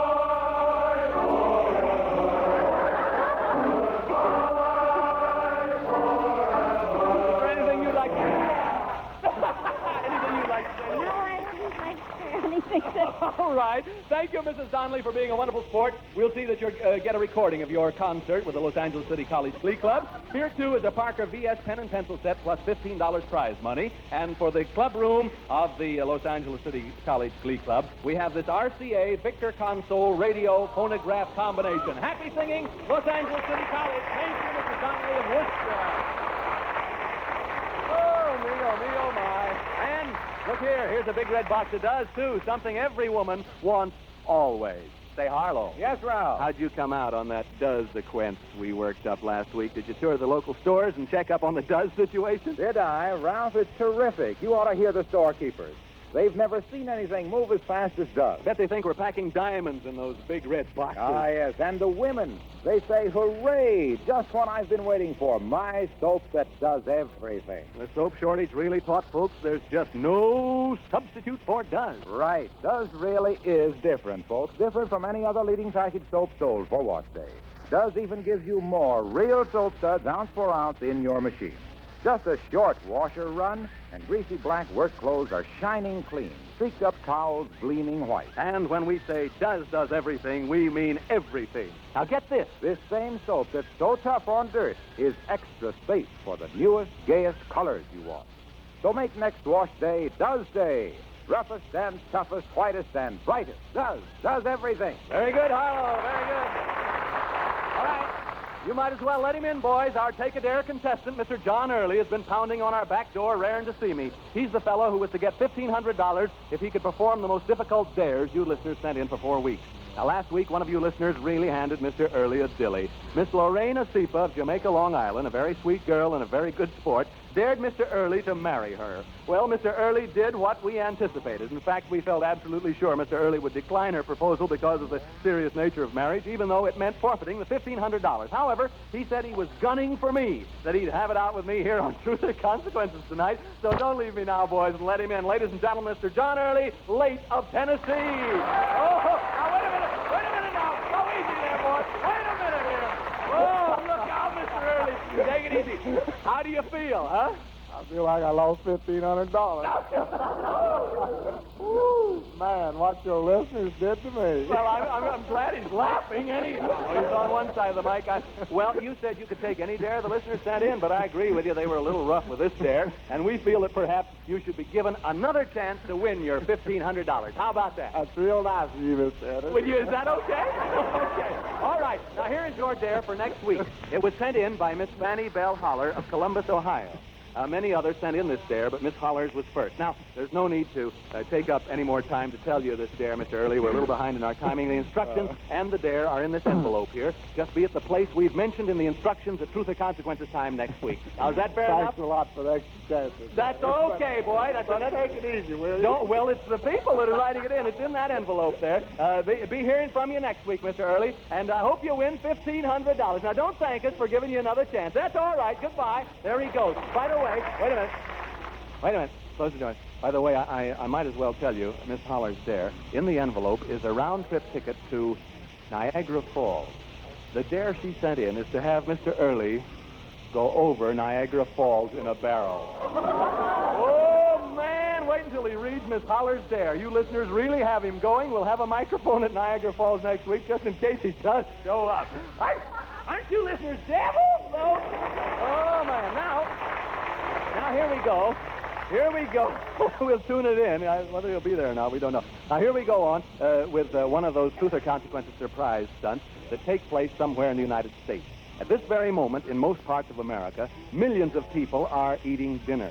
And on the table at each of these dinners is a glass of water for each diner. Now, right now, Truth or Consequences is going to tune in some home in the United States where a husband and wife are having dinner. It might be your home husband listening to this show now, because the wife is in on the joke we now are going to string, and you aren't. Some wife is going to throw a glass of water in some husband's face right now at dinner somewhere in the United States, and we're going to be tuned in. If you are a husband sitting at a supper or dinner table with your wife, look out. It might be your wife who has this consequence and will douse you with water. All right, engineers, tune in the secret microphone, and everybody listen.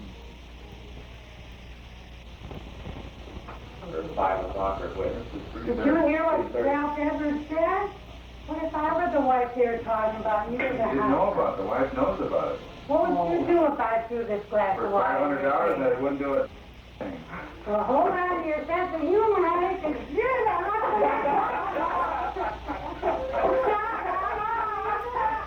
Oh, my, I don't like to see it. The whole world's listening.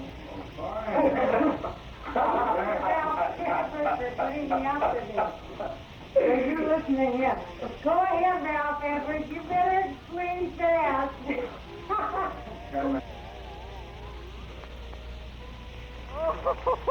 Mr. Martin Bridges of Chicago, Illinois. What happened to you? What happened to you?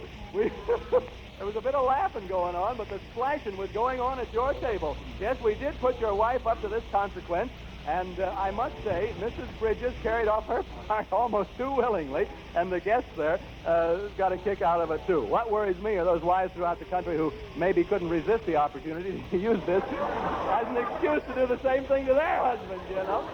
Oh, for you, Mr. Bridges, you're listening now, brother, and oh, man, for you, Mr. Bridges, we have a new Hartshafter and Mark suit, which you probably may need. And for you, I mean after the water there, and for you, Mrs. Bridges, a 14-carat, 21-jewel bull of a wristwatch, thanks to a surprise Mr. Bridges of 3116 North Long Avenue, Chicago, Illinois, and his good-natured wife.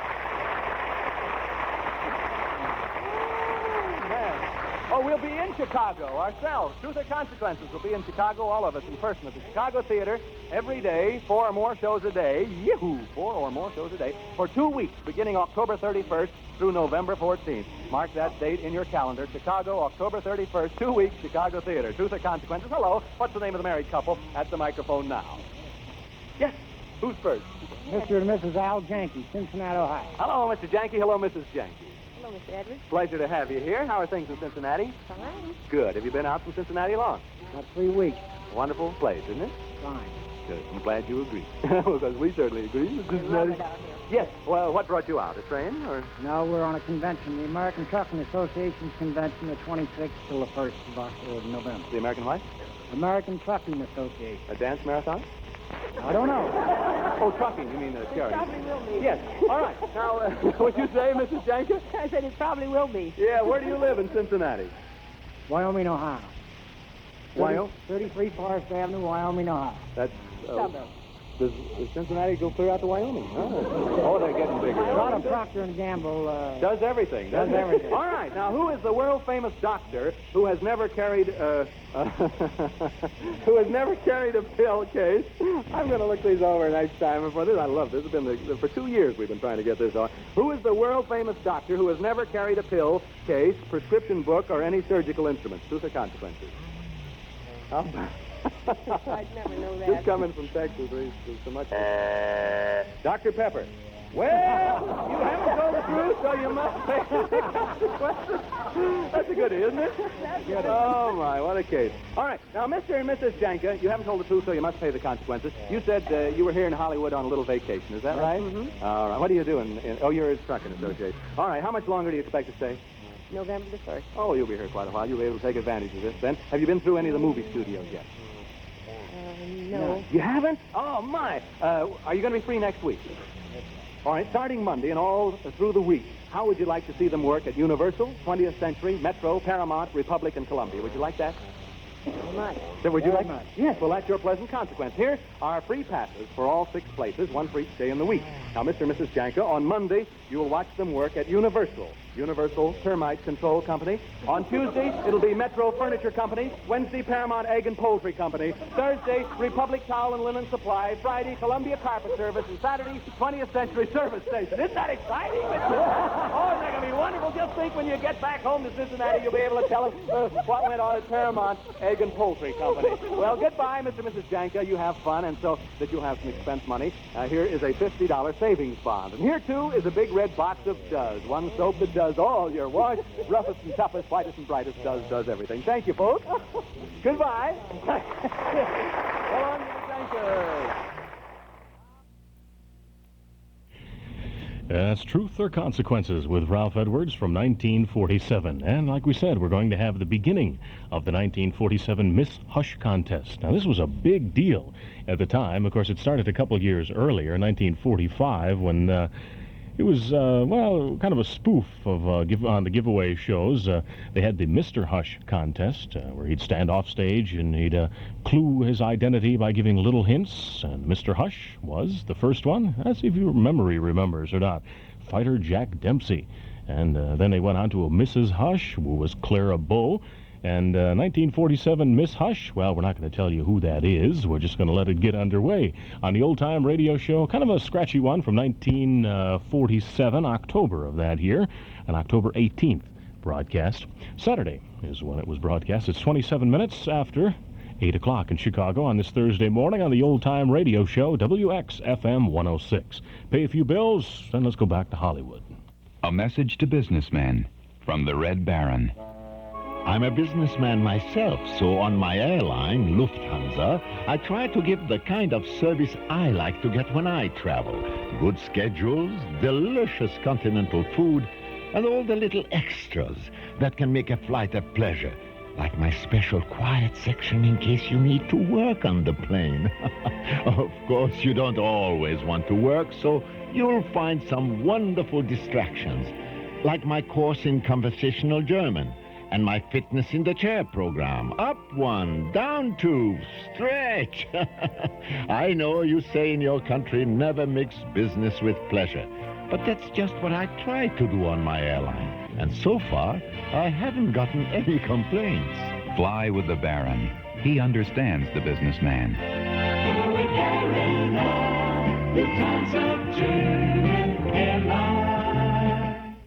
The Jefferson State Bank, the bank for people at 5301 West Lawrence, celebrates its 24th birthday with the greatest free gift giveaway in its history.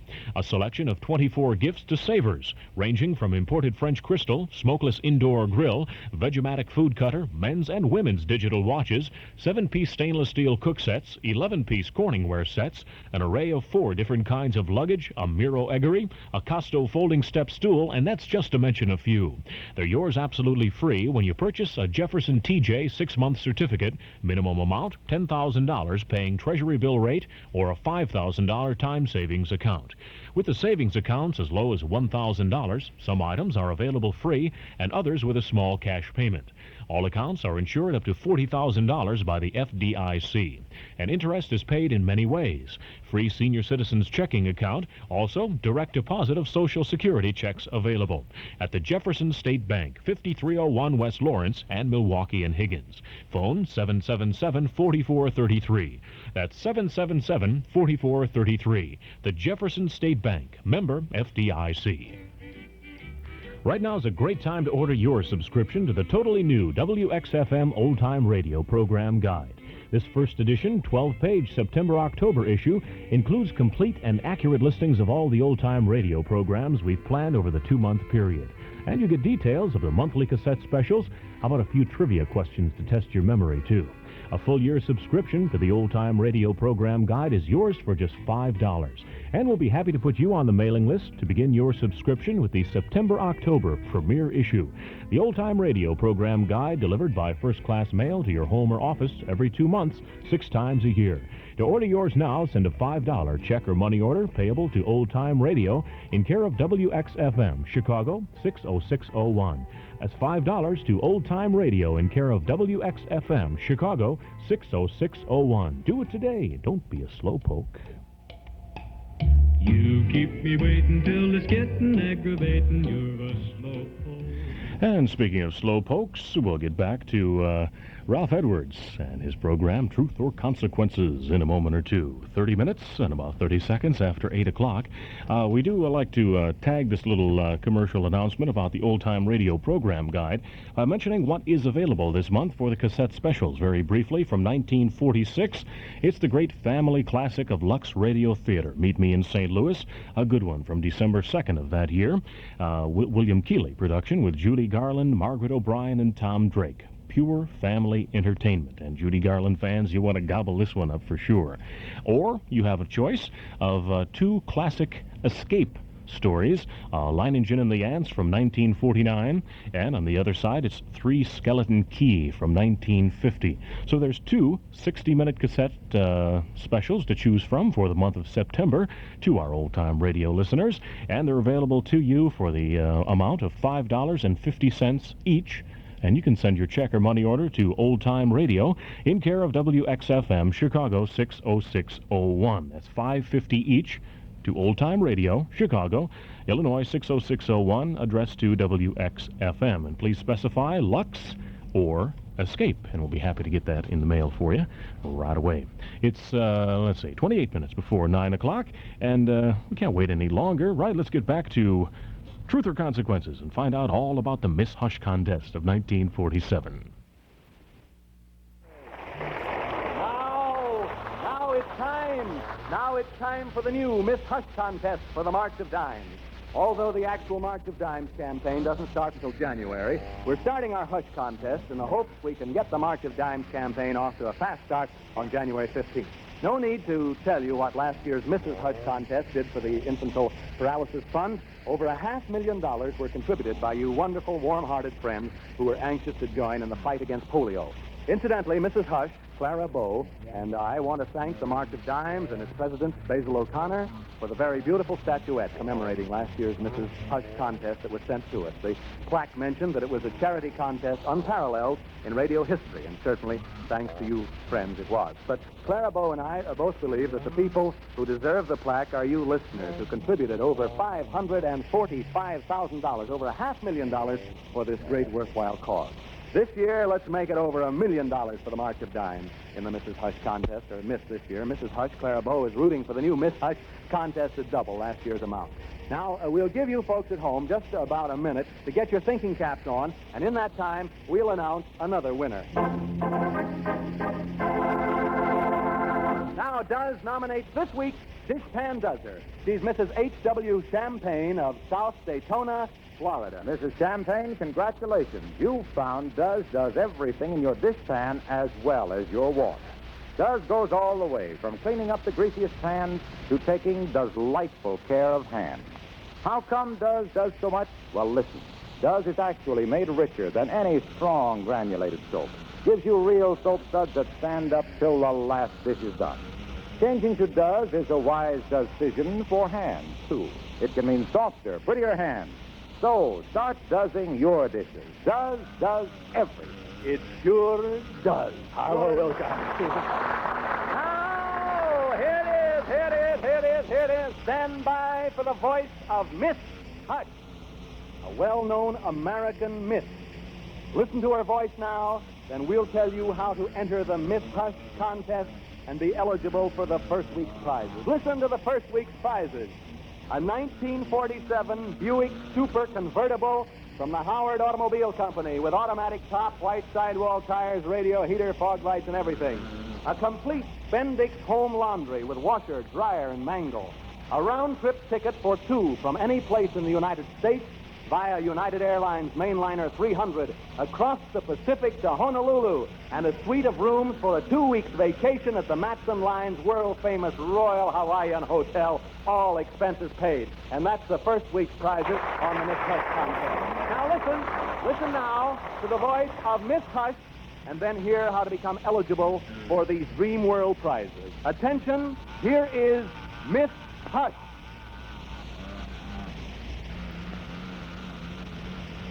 Second for Santa Claus, first for me, 13 for wreaths, 7 for trees. Bring me an auto, a book, and a ball, and I'll say Merry Christmas in spring, not in fall. Who is it? Now here's how you can become eligible for the prizes and at the same time help the March of Dimes Epidemic Aid Fund to fight polio epidemics in your community next summer. Eligibility for participation in the contest is not contingent upon your contribution, but you can assist in bringing the prize of good health to those afflicted and at the same time be eligible for a treasure of prizes yourself. Now, if you think you know whose voice it is, finish this sentence in 25 additional words or less. We should all support the March of Dimes because. And place your entry with your contribution, if you please, to the March of Dimes in an envelope addressed to Miss Hush, Hollywood, California.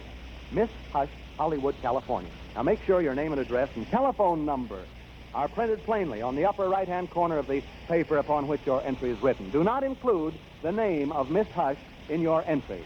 The March of Dimes has again selected 3 prominent citizens to act as final judges. They are Federal Judge J.F.T. O'Connor, Mr. Roy Nasker, head of the Los Angeles County chapter of the National Foundation of March of Dimes, and Dr. Veerling Kersey, superintendent of the Los Angeles City Schools. Now, these judges will select the first, second, and third best entry from the best entries chosen by the March of Dimes judging staff. Entries will be judged for sincerity, originality, and aptness of thought. All entries and ideas therein become the property of Truth or Consequences. None will be returned. Any resident of the United States may compete, except employees of Truth or Consequences, NBC, Procter & Gamble, their advertising agencies, and their families. The address again, Miss Hush, Hollywood, California. All entries received by October 27th will be entered in the first week's contest, and thereafter entries will be entered in each week's contest as received. Enter as often as you please. However, only one entry to an envelope. Now, here's how it works. You've just heard the voice of Miss Hush. You'll hear it again in a moment. Then, on the Truth or Consequences show, 2 weeks from tonight, we will telephone the entrant who submitted the best entry in the opinion of the judges. Now, if you are that person, and if you're by your telephone, you'll be asked to tell us the name of the well-known miss whose voice you've just heard. My conversation with you and your answer in identifying Miss Hush will be transcribed. If you're correct, you'll win the giant jackpot. If you're wrong, the sender of the second best entry will be called. And if the second is wrong, the writer of the third best entry will be telephoned. The same procedure will be followed each week until the voice of Miss Hush is identified. The senders of the first, second, and third best entries will be called, but if the first called answers correctly, the other 2 will not be called. If the sender of the second best entry identifies Miss Hush, the third will not be called. The contest terminates when one of the entrants identifies Miss Hush. The prizes by that time may have mounted to unbelievable heights. You remember what happened last year, don't you? Enter each weekly contest as often as you choose. However, only one entry to an envelope. And remember to include a money contribution, if you please, for the March of Dimes in each envelope. Now, give from your heart. That's all. Get the March of Dimes off to a fast start by being able to hand them a big check when the campaign starts January 15th. If you're not at your phone, for any reason, when we call you on the broadcast, you automatically will be eliminated. And this is important. Do not include the name of the woman you believe to be Miss Hush in your entry. Do not write the name of Miss Hush on your entry paper. We'll find that out when we call you from this microphone. Now, remember, finish the statement. We should all support the March of Dimes because in 25 additional words or less. And mail to the following address, Miss Hush, Hollywood, California. The writer of the best entry will be called on the telephone on Truth or Consequences 2 weeks from tonight, Saturday, November 1st. Now, it's important to remember that listeners in the Eastern Time Zone will be called at 8:30 p.m. Eastern Standard Time. Those in the Central Time Zone will be called at 7:30 Central Time. Those in the Mountain Time Zone at 6:30 Mountain Time. And you listeners in the Pacific Time Zone will be called at 5:30 Pacific Time. Each Saturday during the contest, the calls will be made at the same time. All entrants called during the contest will be allowed only one answer to the identity of Miss Hush. If no one is correct 1 week, 3 more fabulous prizes will be added to the jackpot the following week. Now listen, here she is again. Miss Hush, speaking from somewhere in the United States. Miss Hush, would you recite the jingle clues again, please? Gladly, Mr. Edwards. Second for Santa Claus, first for me, 13 for wreath, and 7 for tree. Bring me an auto, a book, and a ball, and I'll say Merry Christmas in spring, not in fall. Who is Miss Hush? Oh, man. Next week we'll hear from Miss Hush again. Who is this very famous woman? It's going to begin driving us crazy again, you know, for another few weeks and all. That's going to drive me crazy trying to keep it a secret. That's the hardest job about this Master of Ceremonies business, is to keep it a secret, but we will. Now get your letter in immediately and become eligible for the 1947 Buick Super Convertible with automatic top, white sidewall tires, radio, heater, fog lights, and everything from the Howard Automobile Company. A complete Bendix home laundry with washer, dryer, and mangle, and a round-trip ticket for 2 from any place in the United States via United Airlines mainliner 300 across the Pacific to Honolulu, and a suite of rooms for a 2-week vacation at the Matson Line's world-famous Royal Hawaiian Hotel. All expenses paid. Listen in next week on Truth or Consequences for Miss Hush.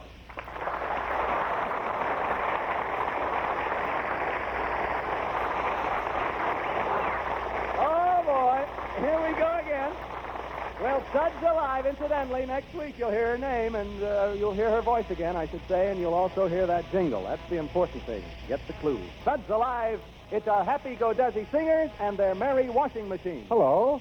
D-U-Z, D-U-Z. Put those in your washing machine. Work clothes come out oh so clean. White things white and color things bright. D-U-Z does everything. From the roughest and the toughest to the whitest and the brightest. No soap quite like does before. Does is different, does more. When you does your wash, you'll sing. D-U-Z does everything. D-U-Z, D-U-Z. Was sensational. Yes, that was good. Oh, boy. We're on. The grand prize winner tonight was the lady who sang with the Glee Club, Mrs. Donnelly from Worcester, Massachusetts. There you are. A $25 savings bond, Mrs. Donnelly.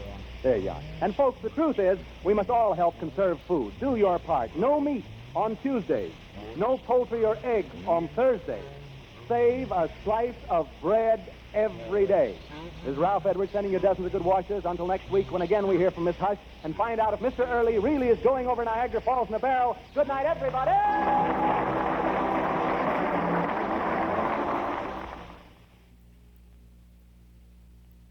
And the show called Truth or Consequences, which, of course, jumped into the television version, ran well into the 70s with Bob Barker, the man with that perpetual 25-year-old face.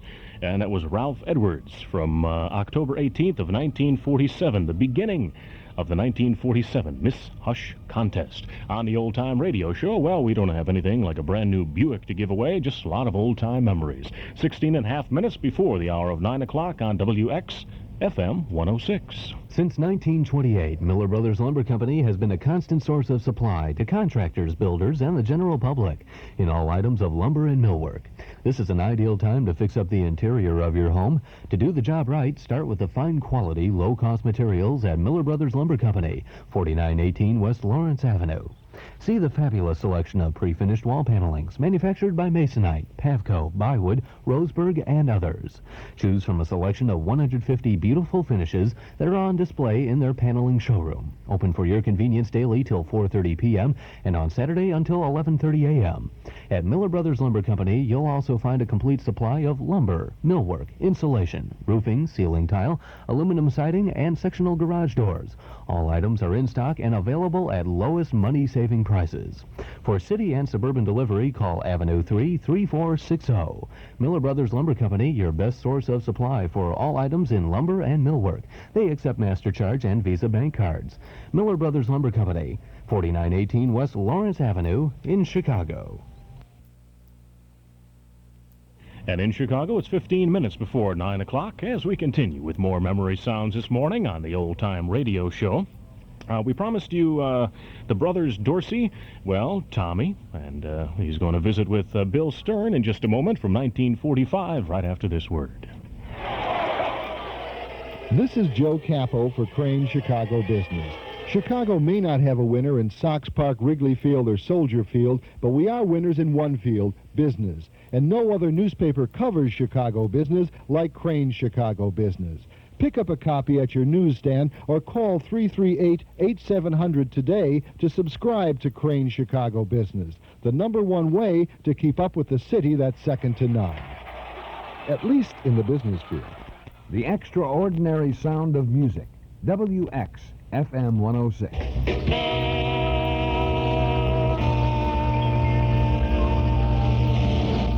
And since we already heard from Jimmy Dorsey with his Let's Go to Town National Guard show, along with Patty Page, let's tune in now to the Colgate Bill Stern Sports Newsreel with Tommy Dorsey as guest from November 9th, 1945.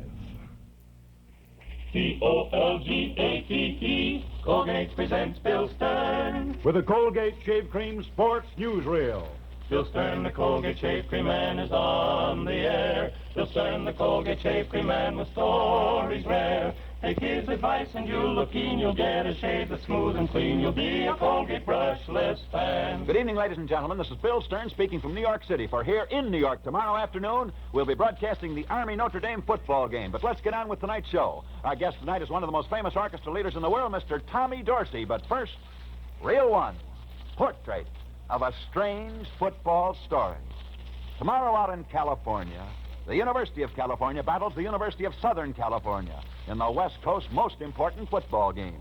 And thinking of Southern California and football reminds me of one of the great sports stories, a story of a Southern California football team.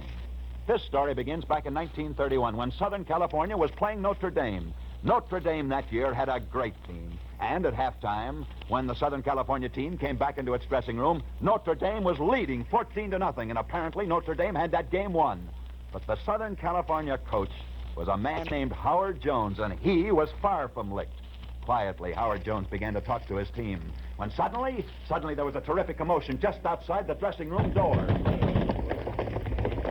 Howard Jones went to that door, yanked it open, and there stood a very young girl, her face red with the excitement from her fight to get into that Southern California dressing room. And before Howard Jones could stop her, that girl was in the dressing room.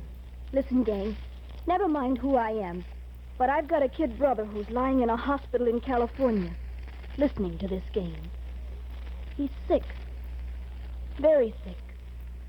He may not get well, but he thinks Southern California is the greatest school in the world. Don't let him down. He may not live to hear another of your games. Please. Please. The players were dumbfounded. A moment later, they went back out on that playing field. Perhaps it was the girl. Perhaps it was fate. But whatever the reason, Southern California scored a stunning upset that day as they came from behind in the closing moments of that game to win. That night, had you been in Howard Jones' office, you'd have seen him write a letter. A letter that read, "Dear Miss, they told me you were a great young actress when I hired you, but I never realized how great you were until I saw your performance in our dressing room today. You won that game for us, and I'll always be grateful for your cooperation. Sincerely yours, Howard Jones." You see, that young girl who'd come busting into the dressing room had actually been a carefully rehearsed scheme to win that game, a scheme that had worked. The years went by after that. Wise old Howard Jones, coach of Southern California, never forgot the incident. 7 years later, in 1938, once again Notre Dame was undefeated, and once again Notre Dame was getting ready to play Southern California. Howard Jones was desperate. He knew no ordinary methods would win, and then he remembered the little girl he'd hired to inspire his team 7 years before. If he could only find her, it might work again. He did find her, and she agreed to help him again. That's why, on the following Saturday at halftime during the Notre Dame Southern California football game, there was a commotion once again outside the Southern California dressing room door. Acting surprised once again, the Southern California coach opened the door as the girl again ran into the center of the room. Listen, gang, you don't know me, but never mind who I am. I've got a brother who's lying sick in a hospital in California, listening to this game. He's sick. Very sick. He may not get well. And he thinks Southern California is the greatest university in the world. Did that trick work a second time? Well, that night, screaming headlines told the story. Get your papers here, read all about it. Unbeaten Notre Dame is finally beaten. Southern California wins 13-0. Southern Cal beats Notre Dame 13-0. And so Southern California had again beaten Notre Dame, just as they had 7 years before. All because Howard Jones had hired a clever little actress to put on a dramatic scene, first in 1931 and then again in 1938. Both times she'd brought him victory. But maybe you'd like to know who she was. Do you remember in the beginning of this story how Howard Jones wanted a youngster who was a good actress? Well, in order to be sure that he was getting a good actress, he went to the most famous acting family in the world and borrowed their talented daughter. No one recognized her then, for she was unknown. But today, that little girl is recognized as one of the great stars of Hollywood, a truly fine actress. For that little girl, who twice inspired Southern California to beat Notre Dame, is now the lovely movie star, Miss Diana Barrymore. Portrait of a great actress. Reel 2. This program is presented in cooperation with the Drug, Cosmetic, and Allied Industries by the Colgate-Palmolive Peat Company, makers of Colgate Brushless Shave Cream, on behalf of the Veterans Information Program. You sport fans know that every Saturday out there in the football field, returned veterans, including many men who were seriously wounded, men who were former German or Jap prisoners of war, have come back in a big way, playing grueling, competitive football, asking no quarter and getting none. That's the way our veterans want it. Just give them a chance to make good, and, brother, they'll take it. Remember, our boys have learned plenty in the service. They've learned self-reliance. These fellows are glad to be civilians. Let's not make them ashamed of that word, civilian, by complaining about the little difficulties that we've had while they've been away. Sure, you want to help them for the tremendous job they've done for you, but use your horse sense about how you help them. Don't just sit back and wish them good luck. Take the time to learn something about the employment opportunities in your community, right in your own company, and be prepared to give a hint of practical help. Your veteran is a regular guy, so treat him like one. Reel 3. Colgate's camera close-up of...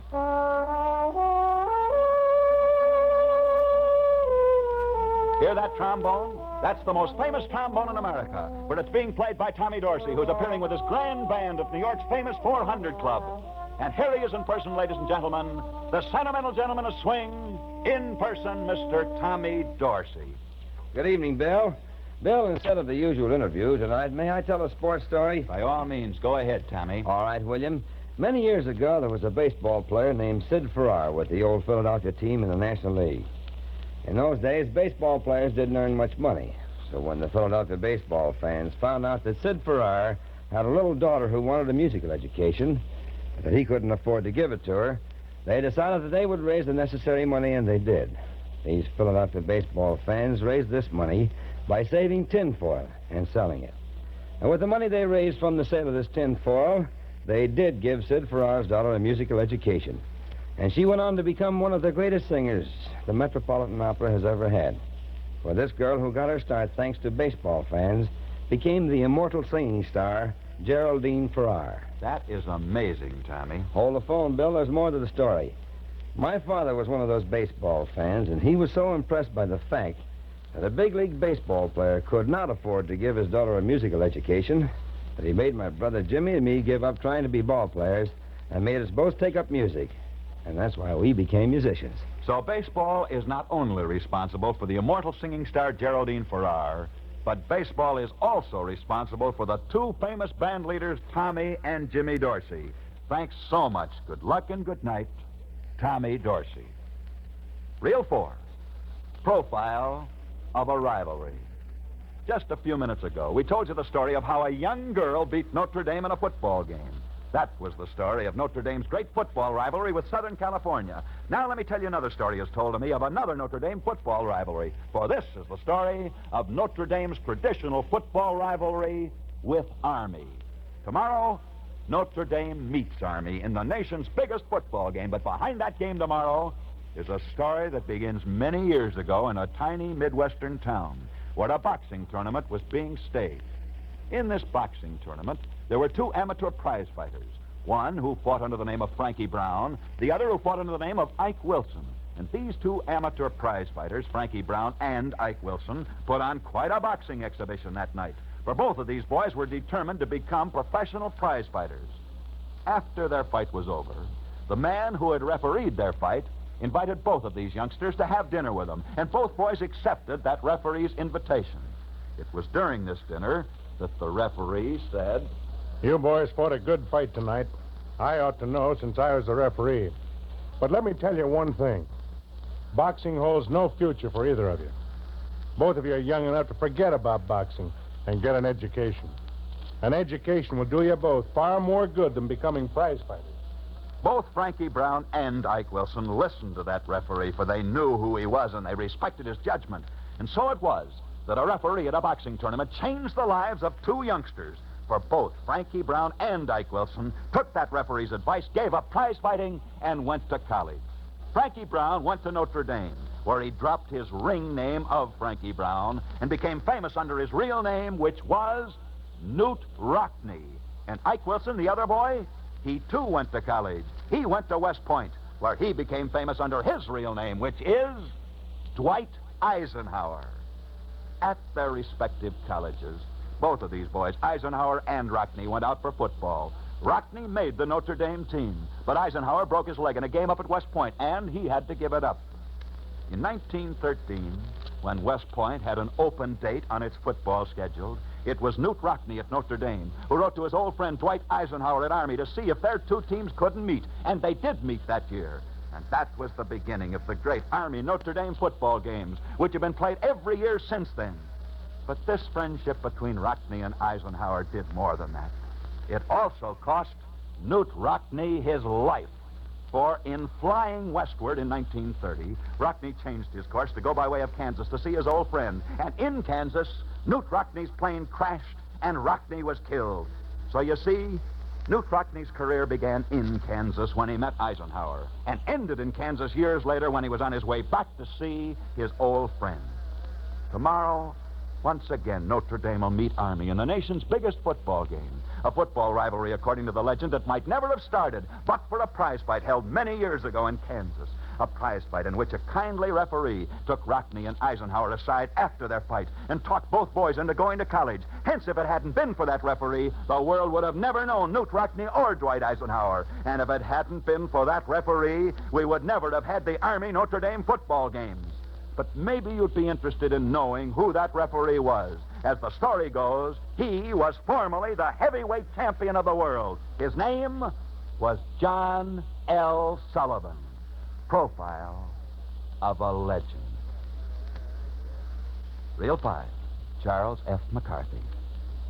This message is specially for the friends and relatives of returned servicemen. Folks, if you'll just let your common sense tell you what to do, you're going to make everything a lot simpler and easier. Here are a couple of rules. 1, don't strain, be natural. Rule 2, take your cue from him. If he wants to talk, he'll talk. If he doesn't want to, don't nag him. Just remember this. Our men have adapted themselves to a lot of tougher propositions than becoming a civilian. So if you'll give them a chance, they'll come through fine. And if you see a veteran with a physical handicap, treat it as a matter of course. If you do, it'll help him too. And now back to Bill Stern. Reel 6. Colgate's Candid Camera catches the story behind the story. Hollywood, California. The football players at Oxnard High School in California are so fed up with their girlfriends swooning over Van Johnson that every football player on that team, so help me, has dyed his hair a bright red. And that's the 3-0 mark for tonight. We've been broadcasting tonight from New York City. We're in New York to broadcast tomorrow's football game between Notre Dame and Army, which will be heard only over this network. Next Friday night, as usual, we'll be back same time, same station, with another edition of the Colgate Shave Cream Sports Newsreel. Our guest next Friday evening will be one of Hollywood's most photogenic stars, Miss Jinx Falkenberg. So be sure and be with us next Friday night at our usual time when we bring you as our guest the lovely movie star, Jinx Falkenberg. See you then. And until then, I'll be seeing you on the screen in the News of the Day newsreel at your favorite Lowe's or Associated Theaters. Now, until the same time next Friday night, this is Bill Stern wishing you all a good night. Bill Stern and his sports newsreel, and they'll be with us again next Thursday. Or I should say Bill will be with Joe Louis as a guest from a 1945 show. Well, that wraps it up for today on the Old Time Radio Show. I'm Wayne Messmer saying thanks for tuning in. Join me. We got a date at 6 o'clock in the morning tomorrow, Friday. And it's the Henry Morgan Show with a question mark. More adventures with Mary Noble, backstage wife. Bing welcomes Cass Daly from 1944 to the Kraft Music Hall. Broadway is My Beat from 1951. And Groucho Marx, You Bet Your Life. Have a good one, Chicago. See you tomorrow. Look to Lober Motors for the sport racing tradition of Alfa Romeo, like the 2000 Spider Veloce.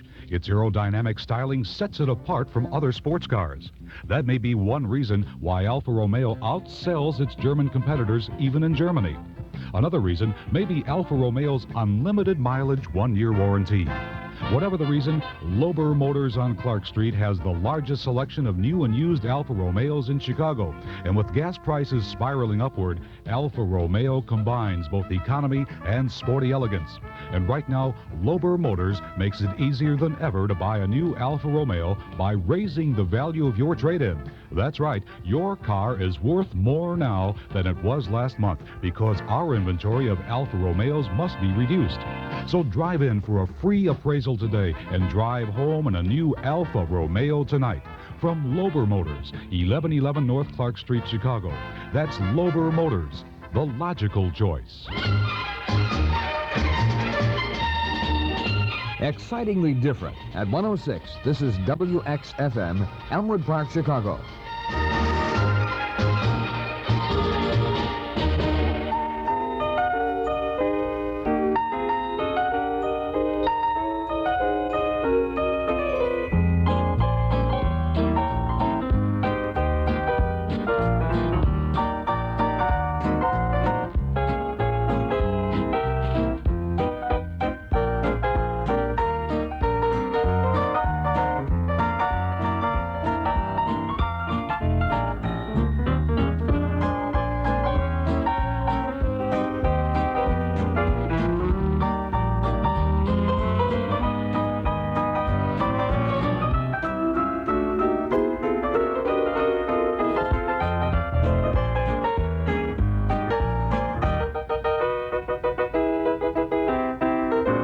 Good morning. It's 9 o'clock once again in time for Larry and Etta Stevens, Mr. and Mrs. FM.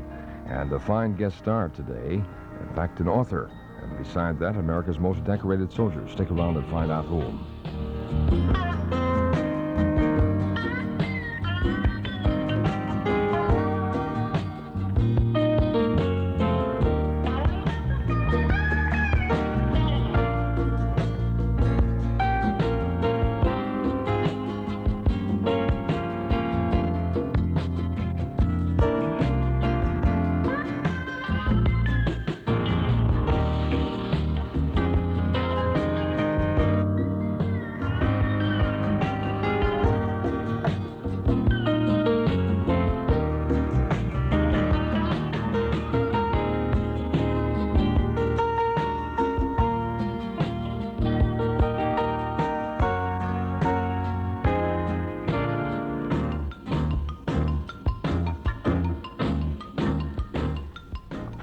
Today we're going to be talking to Colonel Anthony E. Herbert, who had made the front page many times. The first when President Truman cited him as Korea's most decorated enlisted man, 22 medals. Only 9 men in history have won the Ameche, which is the Turkey's Medal of Honor. 8 Turkish soldiers and Tony Herbert.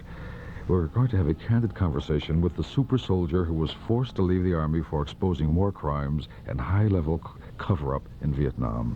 Welcome. Good morning, Tony. Thank you very much. It's a pleasure to have you here in Chicago, and this is quite a story. We have decided, people that listen to the Larry and Etta Stevens show know we sort of deviate from our format of show business every once in a while when we find it a very important story to bring to the public and to let them understand a little bit more than the world of show people. And your story is very unusual. It started back in the late 60s. Well, we could even go back to when you enlisted in the Army at 17 out of Pennsylvania. Yes, but the most important part is really when you alluded to just now, is going back to Vietnam. And Vietnam, what the story that's really is important now, I think, is what started in Vietnam was when I was an investigator and investigated murder, rape, torture, what have you, and reported them.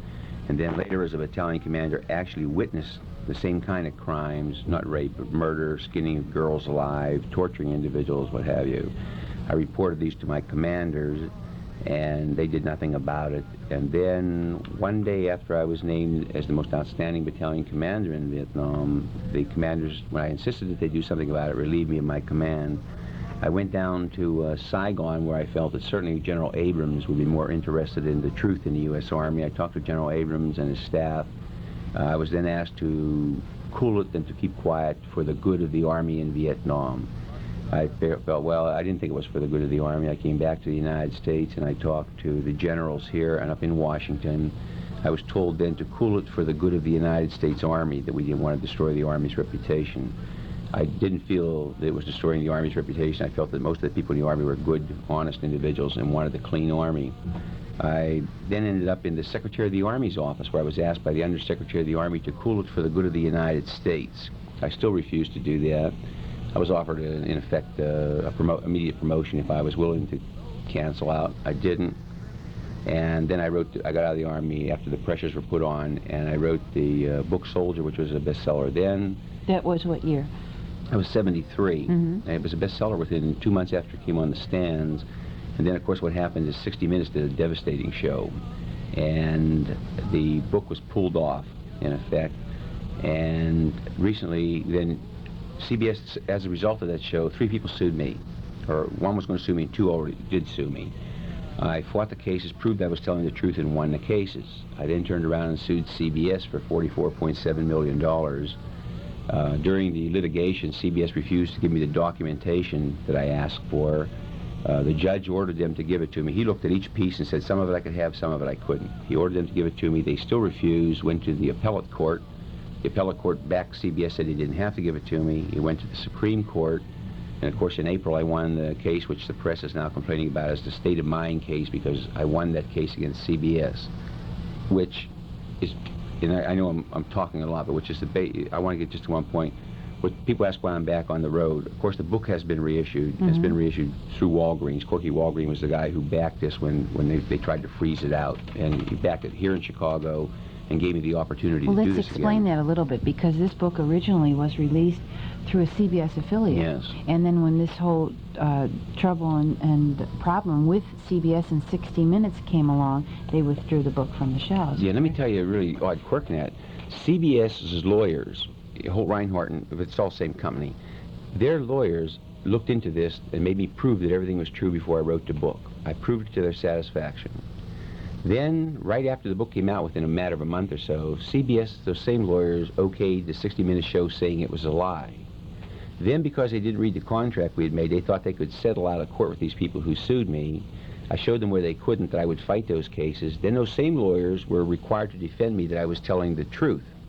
I won those cases. Now those same lawyers are out there again on the other side that I'm a liar.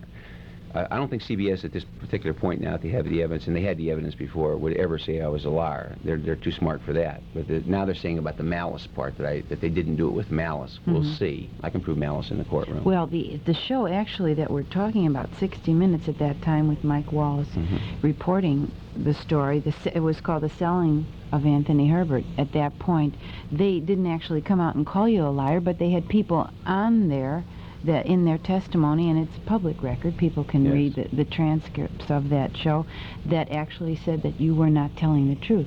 The reason when I first said those that are the people who sued me, by the way. That's and lost the case. And lost the case. And what was the suit? The final was that amount? Colonel Franklin, Colonel Franklin, and then there was also General Barnes. Yeah, General Barnes didn't sue me. He knew better. Colonel Franklin was talking to suing me, and Colonel Franklin sued me, and Colonel Douglas and Otto Scorzini, a war criminal from World War II, was about to sue me, but unfortunately he died in Spain. Colonel Franklin and Colonel Douglas threw in the towel after depositions. This was, they were your immediate superiors? Not Colonel Douglas. Colonel Douglas only had very little contact with me, a matter of moments, and that was when he refused to investigate when I went down to see General Abrams. He didn't cover up any crimes per se himself. It was just that he refused to investigate, or at least told me, into that kind of a thing. But what it was is Colonel Franklin actually covered him up. Can I prove this? Of course I can prove it. Not only can I prove that he covered up then, Colonel Franklin sat on the Pierce Commission against Rusty Calley and Medina and these people. He went back to Vietnam. While I was talking about this in the States, I said that he went back to Vietnam and once again covered up war crimes and was relieved of his command in the 1st Cavalry Division. The Army denied this. CBS never talked about it, although they knew it. Colonel Franklin sued me under oath. It came out under oath, and it's available to the public through the courts of Baltimore. It's a matter of record now, the Herbert Franklin case, which the press somehow ignored to report when Franklin lost his case. And that was that Franklin was relieved for what was called the body bombing incident. He was relieved by General Burton and General Putnam for covering up the throwing of Vietnamese out of helicopters. Tony, also, one of the big issues and controversies in your situation was what you termed yourself the St. Valentine's Massacre. Yes. And you claimed that you reported the incident to Colonel Franklin. Of course, he denies that. And he supposedly was in Hawaii at the time. Allegedly. Allegedly in Hawaii. And you say, of course, I spoke to him. And this is also some of the things that happened. Could you explain that? I can elaborate on it. 60 Minutes pointed out that I said that he had left Hawaii early, but his wife was still in Hawaii, and he had probably written his check out early, and I provided the bill from Hawaii, not CBS. CBS indicated they found this through great investigation. I paid for the investigation, and I found this document, and I gave it to him to show that he was not in Hawaii. They said that it proved he was in Hawaii because it was right to the exact penny. Well, it wasn't. There was a $25 balance, which proves he wasn't in Hawaii at that time. CBS quoted his pilot as saying that he flew him up after the 14th. We now have that pilot's sworn statement to the U.S. Army where he was talking about flying Colonel Franklin on the exact time that I said that he was where I said he was. We have statements of 3 individuals who said they heard me speaking to Colonel Franklin at that particular time, and we have a sworn statement by an officer there who said he stood 5 feet from me when I was telling Colonel Franklin about these murders. Now, he said it may not have been on the 14th, it was a couple days later, but I was talking to Franklin in a normal tone of voice, and I was telling him that this is the outfit that committed those murders on February the 14th. Mm-hmm. Now, the way is, if you were my superior and I was walking into you 5 days after an action, and I said, don't forget, this is the outfit that committed all those murders on February the 14th, and that was the first time you ever heard about them, your reaction wouldn't be a normal conversation back and forth and saying, well, yes, however. You'd say, what murders? Well, absolutely. But this man didn't, and he said, all this guy can say is the first time he heard me say it. However, we have literally thousands of pages of documents now under the Freedom of Information Act of the U.S. Army's own investigation where they found men, that these crimes were committed. Every crime I said was committed, no question about that anymore. We have officer after officer from major on down saying that there was common knowledge in the brigade, that Colonel Franklin knew about it, that everybody else knew about it. We have Colonel Franklin's own testimony under deposition. We have the documentation that shows every individual that I said was involved in those crimes, plus more. There's no question about it whether Colonel Franklin knew about it. Whether I reported it or not is actually insignificant.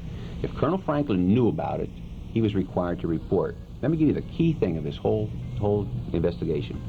A colonel brought this up, an Army investigator and lawyer. Mm-hmm. And he stated, I knew from the very first that you were telling the truth. And I said, how did you know that? Did you see the documents? He said, no. He said, because the point is this. You stated that you witnessed these crimes and that you reported them. You said you reported them to Colonel Franklin and General Barnes. Now, the Army said that there's no indication that you reported them. If they had proof that you didn't report them, they would have charged you with failure to report. Because one of you is guilty. In other words, if you didn't report them, then you're guilty. And if you reported them, then they're guilty. If they could prove that you didn't report them, they would have charged you. They didn't charge you because they knew damn well that Franklin and Barnes were well aware of them and had reported them. You know, when I said before about going back to the age of 17 when you enlisted in the Army, you came up the ranks as an enlisted man, and it's most unusual because from what I know of our Army, usually the people that rise so fast in the ranks are people that come out of West Point or, you know, at the colleges that were there trained. But you went in as an enlisted man. As a matter of fact, you had someone from your hometown sign your birth certificate because you went in underage, and rose up and were the most decorated enlisted men in the Korean War. The reason I go back to that, Tony, I think is important because here you are, you're retired now, Lieutenant Colonel from the Army. You could have remained quiet because a lot of this came out with the My Lai trials. You could have not said anything, and yet you did, and you've been criticized for many reasons, for saying something about what went on, because it would make you a rich man if you won a case against these people. Yeah, it did make me rich because most of the money I didn't take, the money went to charities. But the thing is that the way it came out, you just came out with something very important. It was from a man from Chicago also, Fred Farrar, I think of the Sun-Times. What happened is I was already doing this before My Lai ever broke, and I was doing it very quietly within Army circles. I didn't go public or anything else. CBS is making the thing that I went public. I never went public. What I did was I was doing it very quietly down at Fort McPherson, Georgia, where the My Lai trials were about to take place. And I'd been doing this for over a year. Fred Farrar was investigating the My Lai trials up in Washington, D.C., and one of the colonels who knew what I was doing down there, because most of the officers in the Army were aware of it in that area, said, this is not the only trial. Herbert's been down there doing this kind of thing for a while also, and Fred Farrar called and wanted to make an appointment. At first, I didn't want it in the press or anything. The Army called me in and told me that, yes, I would talk with these people, but I would not tell about any crimes, I would not tell, and I said, if I talk, and a guy asked me a specific question, I'm going to tell him the truth. And Fred Farrar asked me the specific questions, I told him the truth, and he was the guy who uncovered this story, really. That's how it became public. Enlisted man, yeah, what happened, I ended up being one of the youngest Master Sergeant, Sergeant Majors in the U.S. Army after Korea, and in Korea. I went from private to there. I was a high school dropout. And what happened is I went back, Eleanor Roosevelt talked me into giving that up. And she said, if you want to go further and you want to be a good soldier and continue to rise, go back and get an education. So I got out, finished high school, and went to college. Then I came back in and got a direct commission. I didn't go to OCS. I didn't get a battlefield commission. I was too young for that. And I didn't go to West Point or anything else. I got a direct commission from the president, just bang, to lieutenant. Then I got all early promotions. I got a promotion as the outstanding lieutenant on a 5% list to major, 5% list to lieutenant colonel. So I was running ahead of my contemporaries. I was one of the oldest second lieutenants in the U.S. Army when I went back in. I ended up being one of the youngest lieutenant colonels. So it was once again a matter of rising up the ranks. But I never rose by committing crimes or covering up crimes. That's why I spoke out. Otherwise, my whole life would have been a lie. Tony, when did you first discover, like, the war crimes in Vietnam? The first ones, I'd been in Vietnam before, and I'd heard about crimes, but I had never seen any. When I did the investigations, I had the statements to prove the crimes had been committed, but I hadn't witnessed any. On, I think February the 14th was the first crime that I witnessed, where I was actually present, where they cut the woman's throat and shot people down, lined them up and shot them down, and I stopped it. Is that where they suffocated a child also? Yes, child didn't die. They tried to suffocate the child. I stopped that when I stopped. They cut the child's mother's throat, or the woman who was with the children, and shot 4 other guys down in cold blood. And I stopped that and relieved the officer in that. And that's where Frank and I had a real major confrontation over covering up war crimes. I never referred to them as war crimes because I always referred to them as atrocities over there. And then I witnessed drowning, putting a rag over people's face, and I stopped that, and skinning girls alive by cracking them across the bare breast and that with bamboo flails that splayed out when they struck, and then when they came back they were like razors and took all their hide off, and so they died from shock. But the evidence we have now is even worse. There were crimes in that organization that I had no knowledge of. One of the ones I've never talked about before, and I can prove it now, is throwing children in 55-gallon drums of boiling oil to get their parents to talk. Things like this. And that's why the Army had to cover this up. It was a Pandora's box. In reality, they opened it up, and each crime led to another one. And they didn't end up with the 8 crimes. I said, they end up with literally hundreds of crimes being committed in that organization under that general and that colonel, and that it was a policy to do it. And as they went to one guy, would say, did you ever witness this drowning? He'd say, oh, yes, but not that one. It was a different one. And then it went on one after another of these men, and that's why they had to stop me. Tony, you served under several presidents and the war in general, because I think this is important. Now, as we, as Americans, look back on the war, it was an atrocity. The entire war, we shouldn't have been there. My feeling, my opinion. But how do you look at it? Okay, I don't look at it that same way. Of course, I am a military man, was a military man, and I like the military. I just don't like what it has become. But the thing is that I'm for correcting the military. I look at war, all war is immoral, of course. I know that. We know now because of the Ellsberg revelations that this war was particularly corrupt, and it was not, we shouldn't have been there. However, I would go again under the same circumstances. I didn't go over there to kill South Vietnamese. I went over there to help the South Vietnamese for right to self-determination, because that's what I believed at that particular time. And I had no reason to believe otherwise, because there were arguments on both sides. Is that why our presidents went in? Do you think, is that why they involved us in this war? No, I know that that's not true now. I know that what you're saying is true. I'm trying to get my overall view. I believe that war is immoral, but some wars are legal and legitimate, as opposed to illegitimate and illegal. such as World War II was legitimate, I figure, even though it's still immoral war, killing of other human beings. I think that, I know now that Vietnam was not only immoral, but it was illegal. Congress never declared it. The UN never sanctioned it. The Gulf of Tonkin incident was a fake, but that all came out later on. And the thing was, no matter under what circumstances, I would have still gone in and still tried to save women and children and innocent people. And a man with a gun, I mean, philosophy leaves you when a man is running up a hill shooting a gun at you. Now, you have two choices, I mean, to let him shoot you or to shoot back. And there was no crime when they sent me to Fort Lewis, Washington. I mean, if I said I quit, you sent me to Fort Lewis, I spent 25 years as a professional military man. There's no crime sending me to Saigon, and there's no crime in sending me out in the jungles.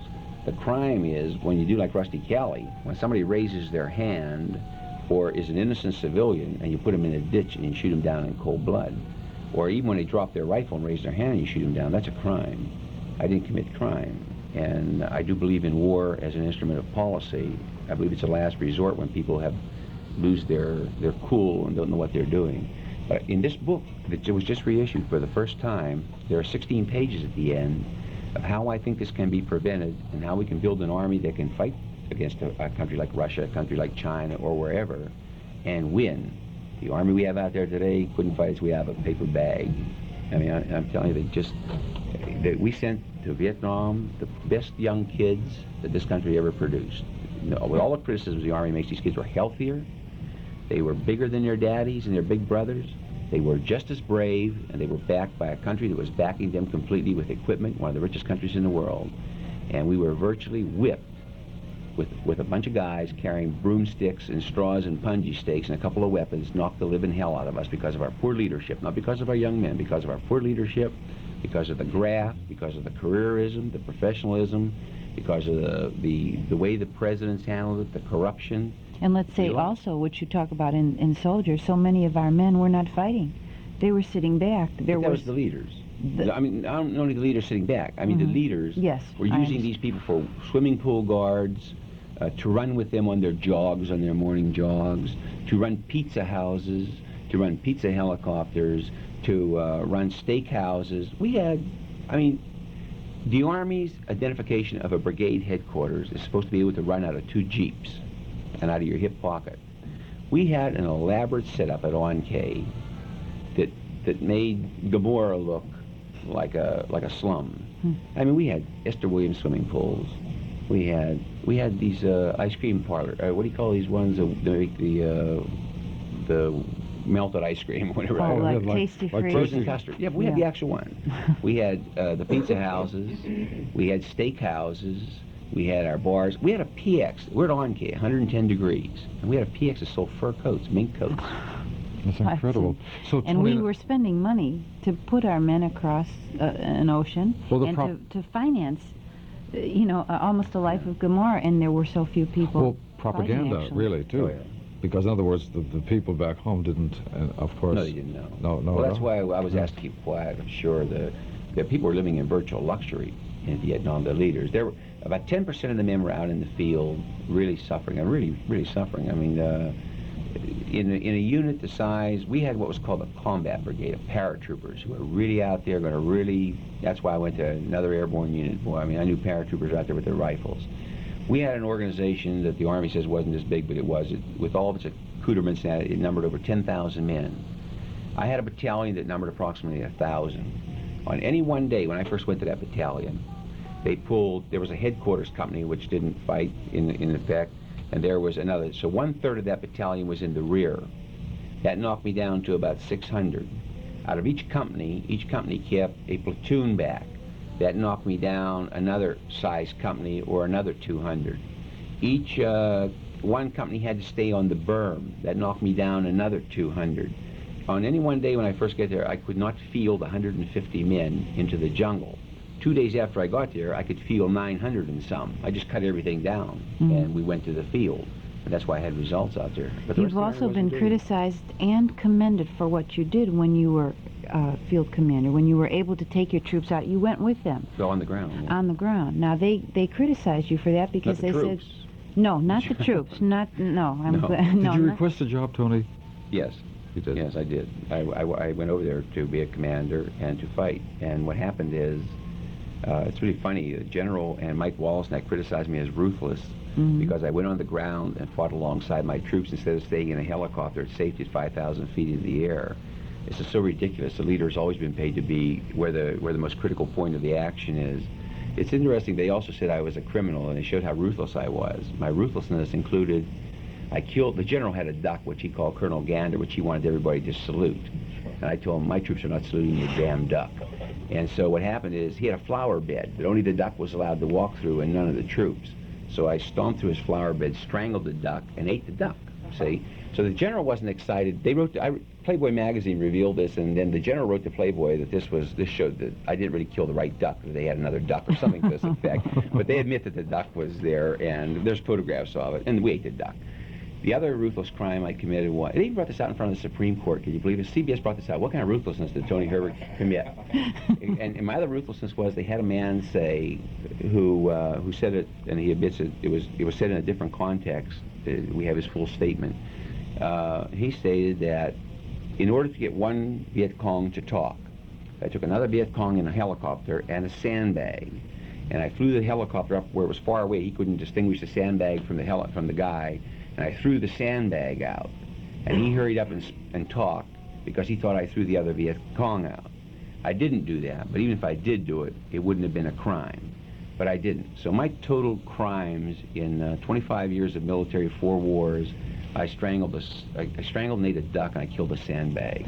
Now, considering what happened in Vietnam, that's not so bad, really. I don't think so. I'll confess to the duck, but I'll confess to killing that sandbag. Tony, when you may have to make a decision, I mean, because here you are in a position of having been so honored, respected, and also knowing intellectually that this is big business. Oh, yes. And so was it really, it must have been a very, I imagine, difficult thing for you to do. You wanted to be honest, and yet by the same token, you did have a career. Yeah, it wasn't difficult for me. First of all, I still have another career. I'm a doctor, and I went through school while in the Army, and I am a clinical psychologist, a licensed clinical psychologist with a PhD. So what happened is, it would have been hard for me not to do it. I think we grew up under a different morality than is sweeping the country today to some extent. I grew up in the 30s and the 40s when my morality, this is why they talk about no heroes today and a lot of heroes before. When I grew up, I could not turn my back on something, a situation that was deteriorating so fast that it was taking it below a level of morality that I could tolerate. If I walk down the street and somebody's slapping a woman or slapping a smaller man or 2 men jumping on a man, people say you shouldn't get involved. My morality won't let me do that. If I do that, I won't sleep at night. So I'm going to speak up. I'm going to do something. If I see somebody beating a kid on the street, I'm damn well going to stop it. I don't care if it's their own kid, because it's a crime, and I'm going to stop it. Because I just won't feel at ease with myself if I don't. We now want to say don't get involved. Consequently, people don't see it deteriorating below a level of morality that they can tolerate. The way heroes are committed, when something starts going below what you can tolerate, you do something drastic, anything, to take it back up to a place that you can live with, and you become a hero. And I think these are heroes. I think that a person who does it for money, like if a guy goes out here and parachutes for cash, that's not a hero, the motive. He goes out here because he's going to do something to help someone, because something is falling to pieces. That's a hero. And I think heroes are heroes, not because they commit a heroic act, but because of the reason, and they do it over and over and over. Ernie Fitzgerald didn't have to fight anybody in that sense, but Ernie Fitzgerald could not tolerate the American taxpayer being ripped off by the C5 and the U.S. government, and so he reported it. He's sacrificed a lot more than I have. I've sacrificed a lot. I mean, don't let me get you wrong. Well, that's exactly what I meant, because, you know, to be moral about something is a virtue. But did you also comprehend what was to become and to come of the situation? Yes, that's the other odd thing. I sat down in 1970 and I wrote a letter, which we recently opened, and that letter stated exactly just about how I saw this thing developing, except for CBS. I saw this thing ending up in the U.S. Supreme Court back in 1970. And the reason it did, the reason I saw this, I knew how the Army would stonewall and how they would do. I knew what kind of a person I would. At first they would threaten me, and that wouldn't work. I knew I had the credentials as the most decorated soldier. I knew I had a lot of friends in higher places, and I knew I could get access to those people. I also knew investigative techniques, and I knew myself. As a thing went, I knew the Army would first back down, then I knew eventually it would get into the higher echelons of government, and I knew that every time it went a step further, I had more evidence.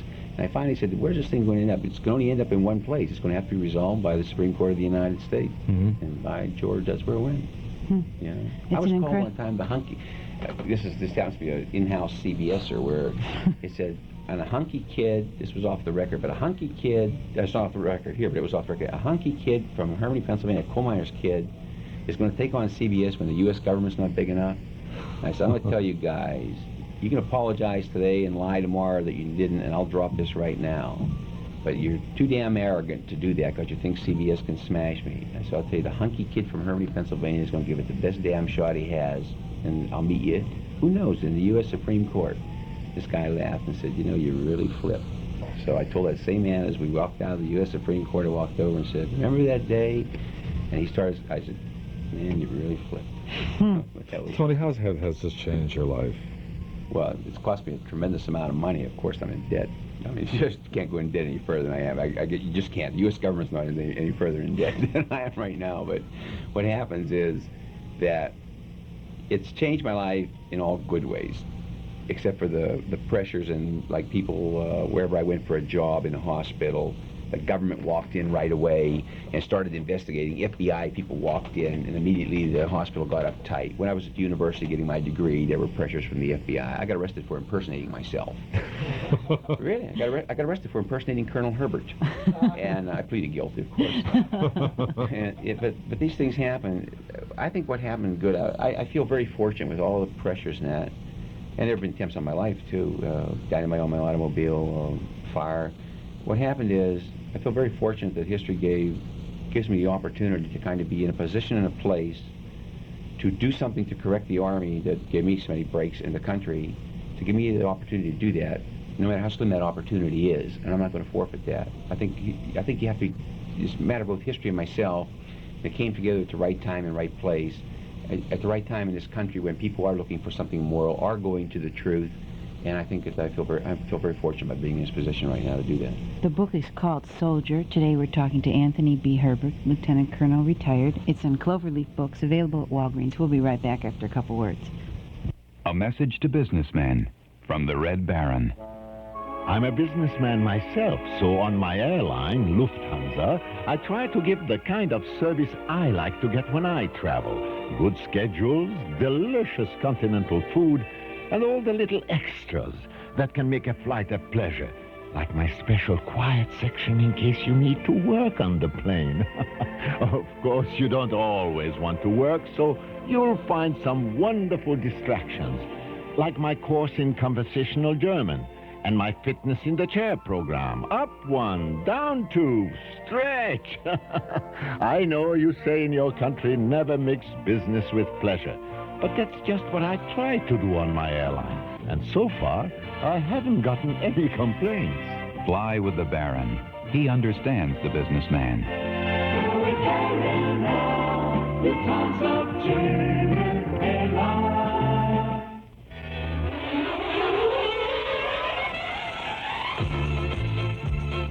Fireside Inn of Morton Grove, located at 9101 Waukegan Road, is the ultimate dining experience. Select from their special dry-aged beef, chops, and fresh seafood entrees. Daily specials are created by the world's finest chef. The fresh salad bar glistens with crispness. And remember the Fireside Inn of Morton Grove when you're planning your next party. The beautifully designed banquet facilities can accommodate 10 to 1,000 people with free parking for all cars. Make an evening complete by stopping in the comfortable living room lounge, complete with fireplace, for live entertainment nightly. The Fireside Inn of Morton Grove, 9101 Waukegan Road. Telephone 966-9600. That's 966-9600. The Fireside Inn of Morton Grove, where people care about you.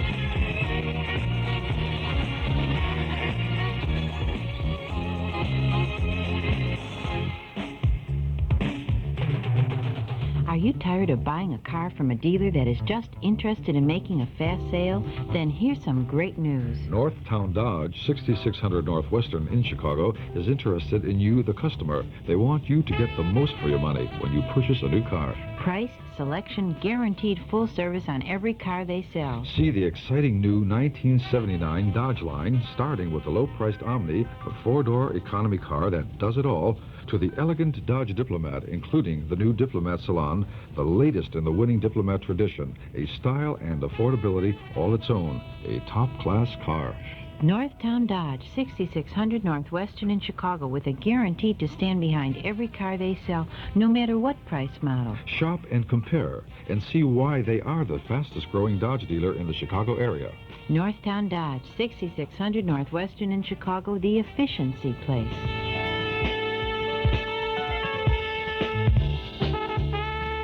The extraordinary sound of music, WX FM 106.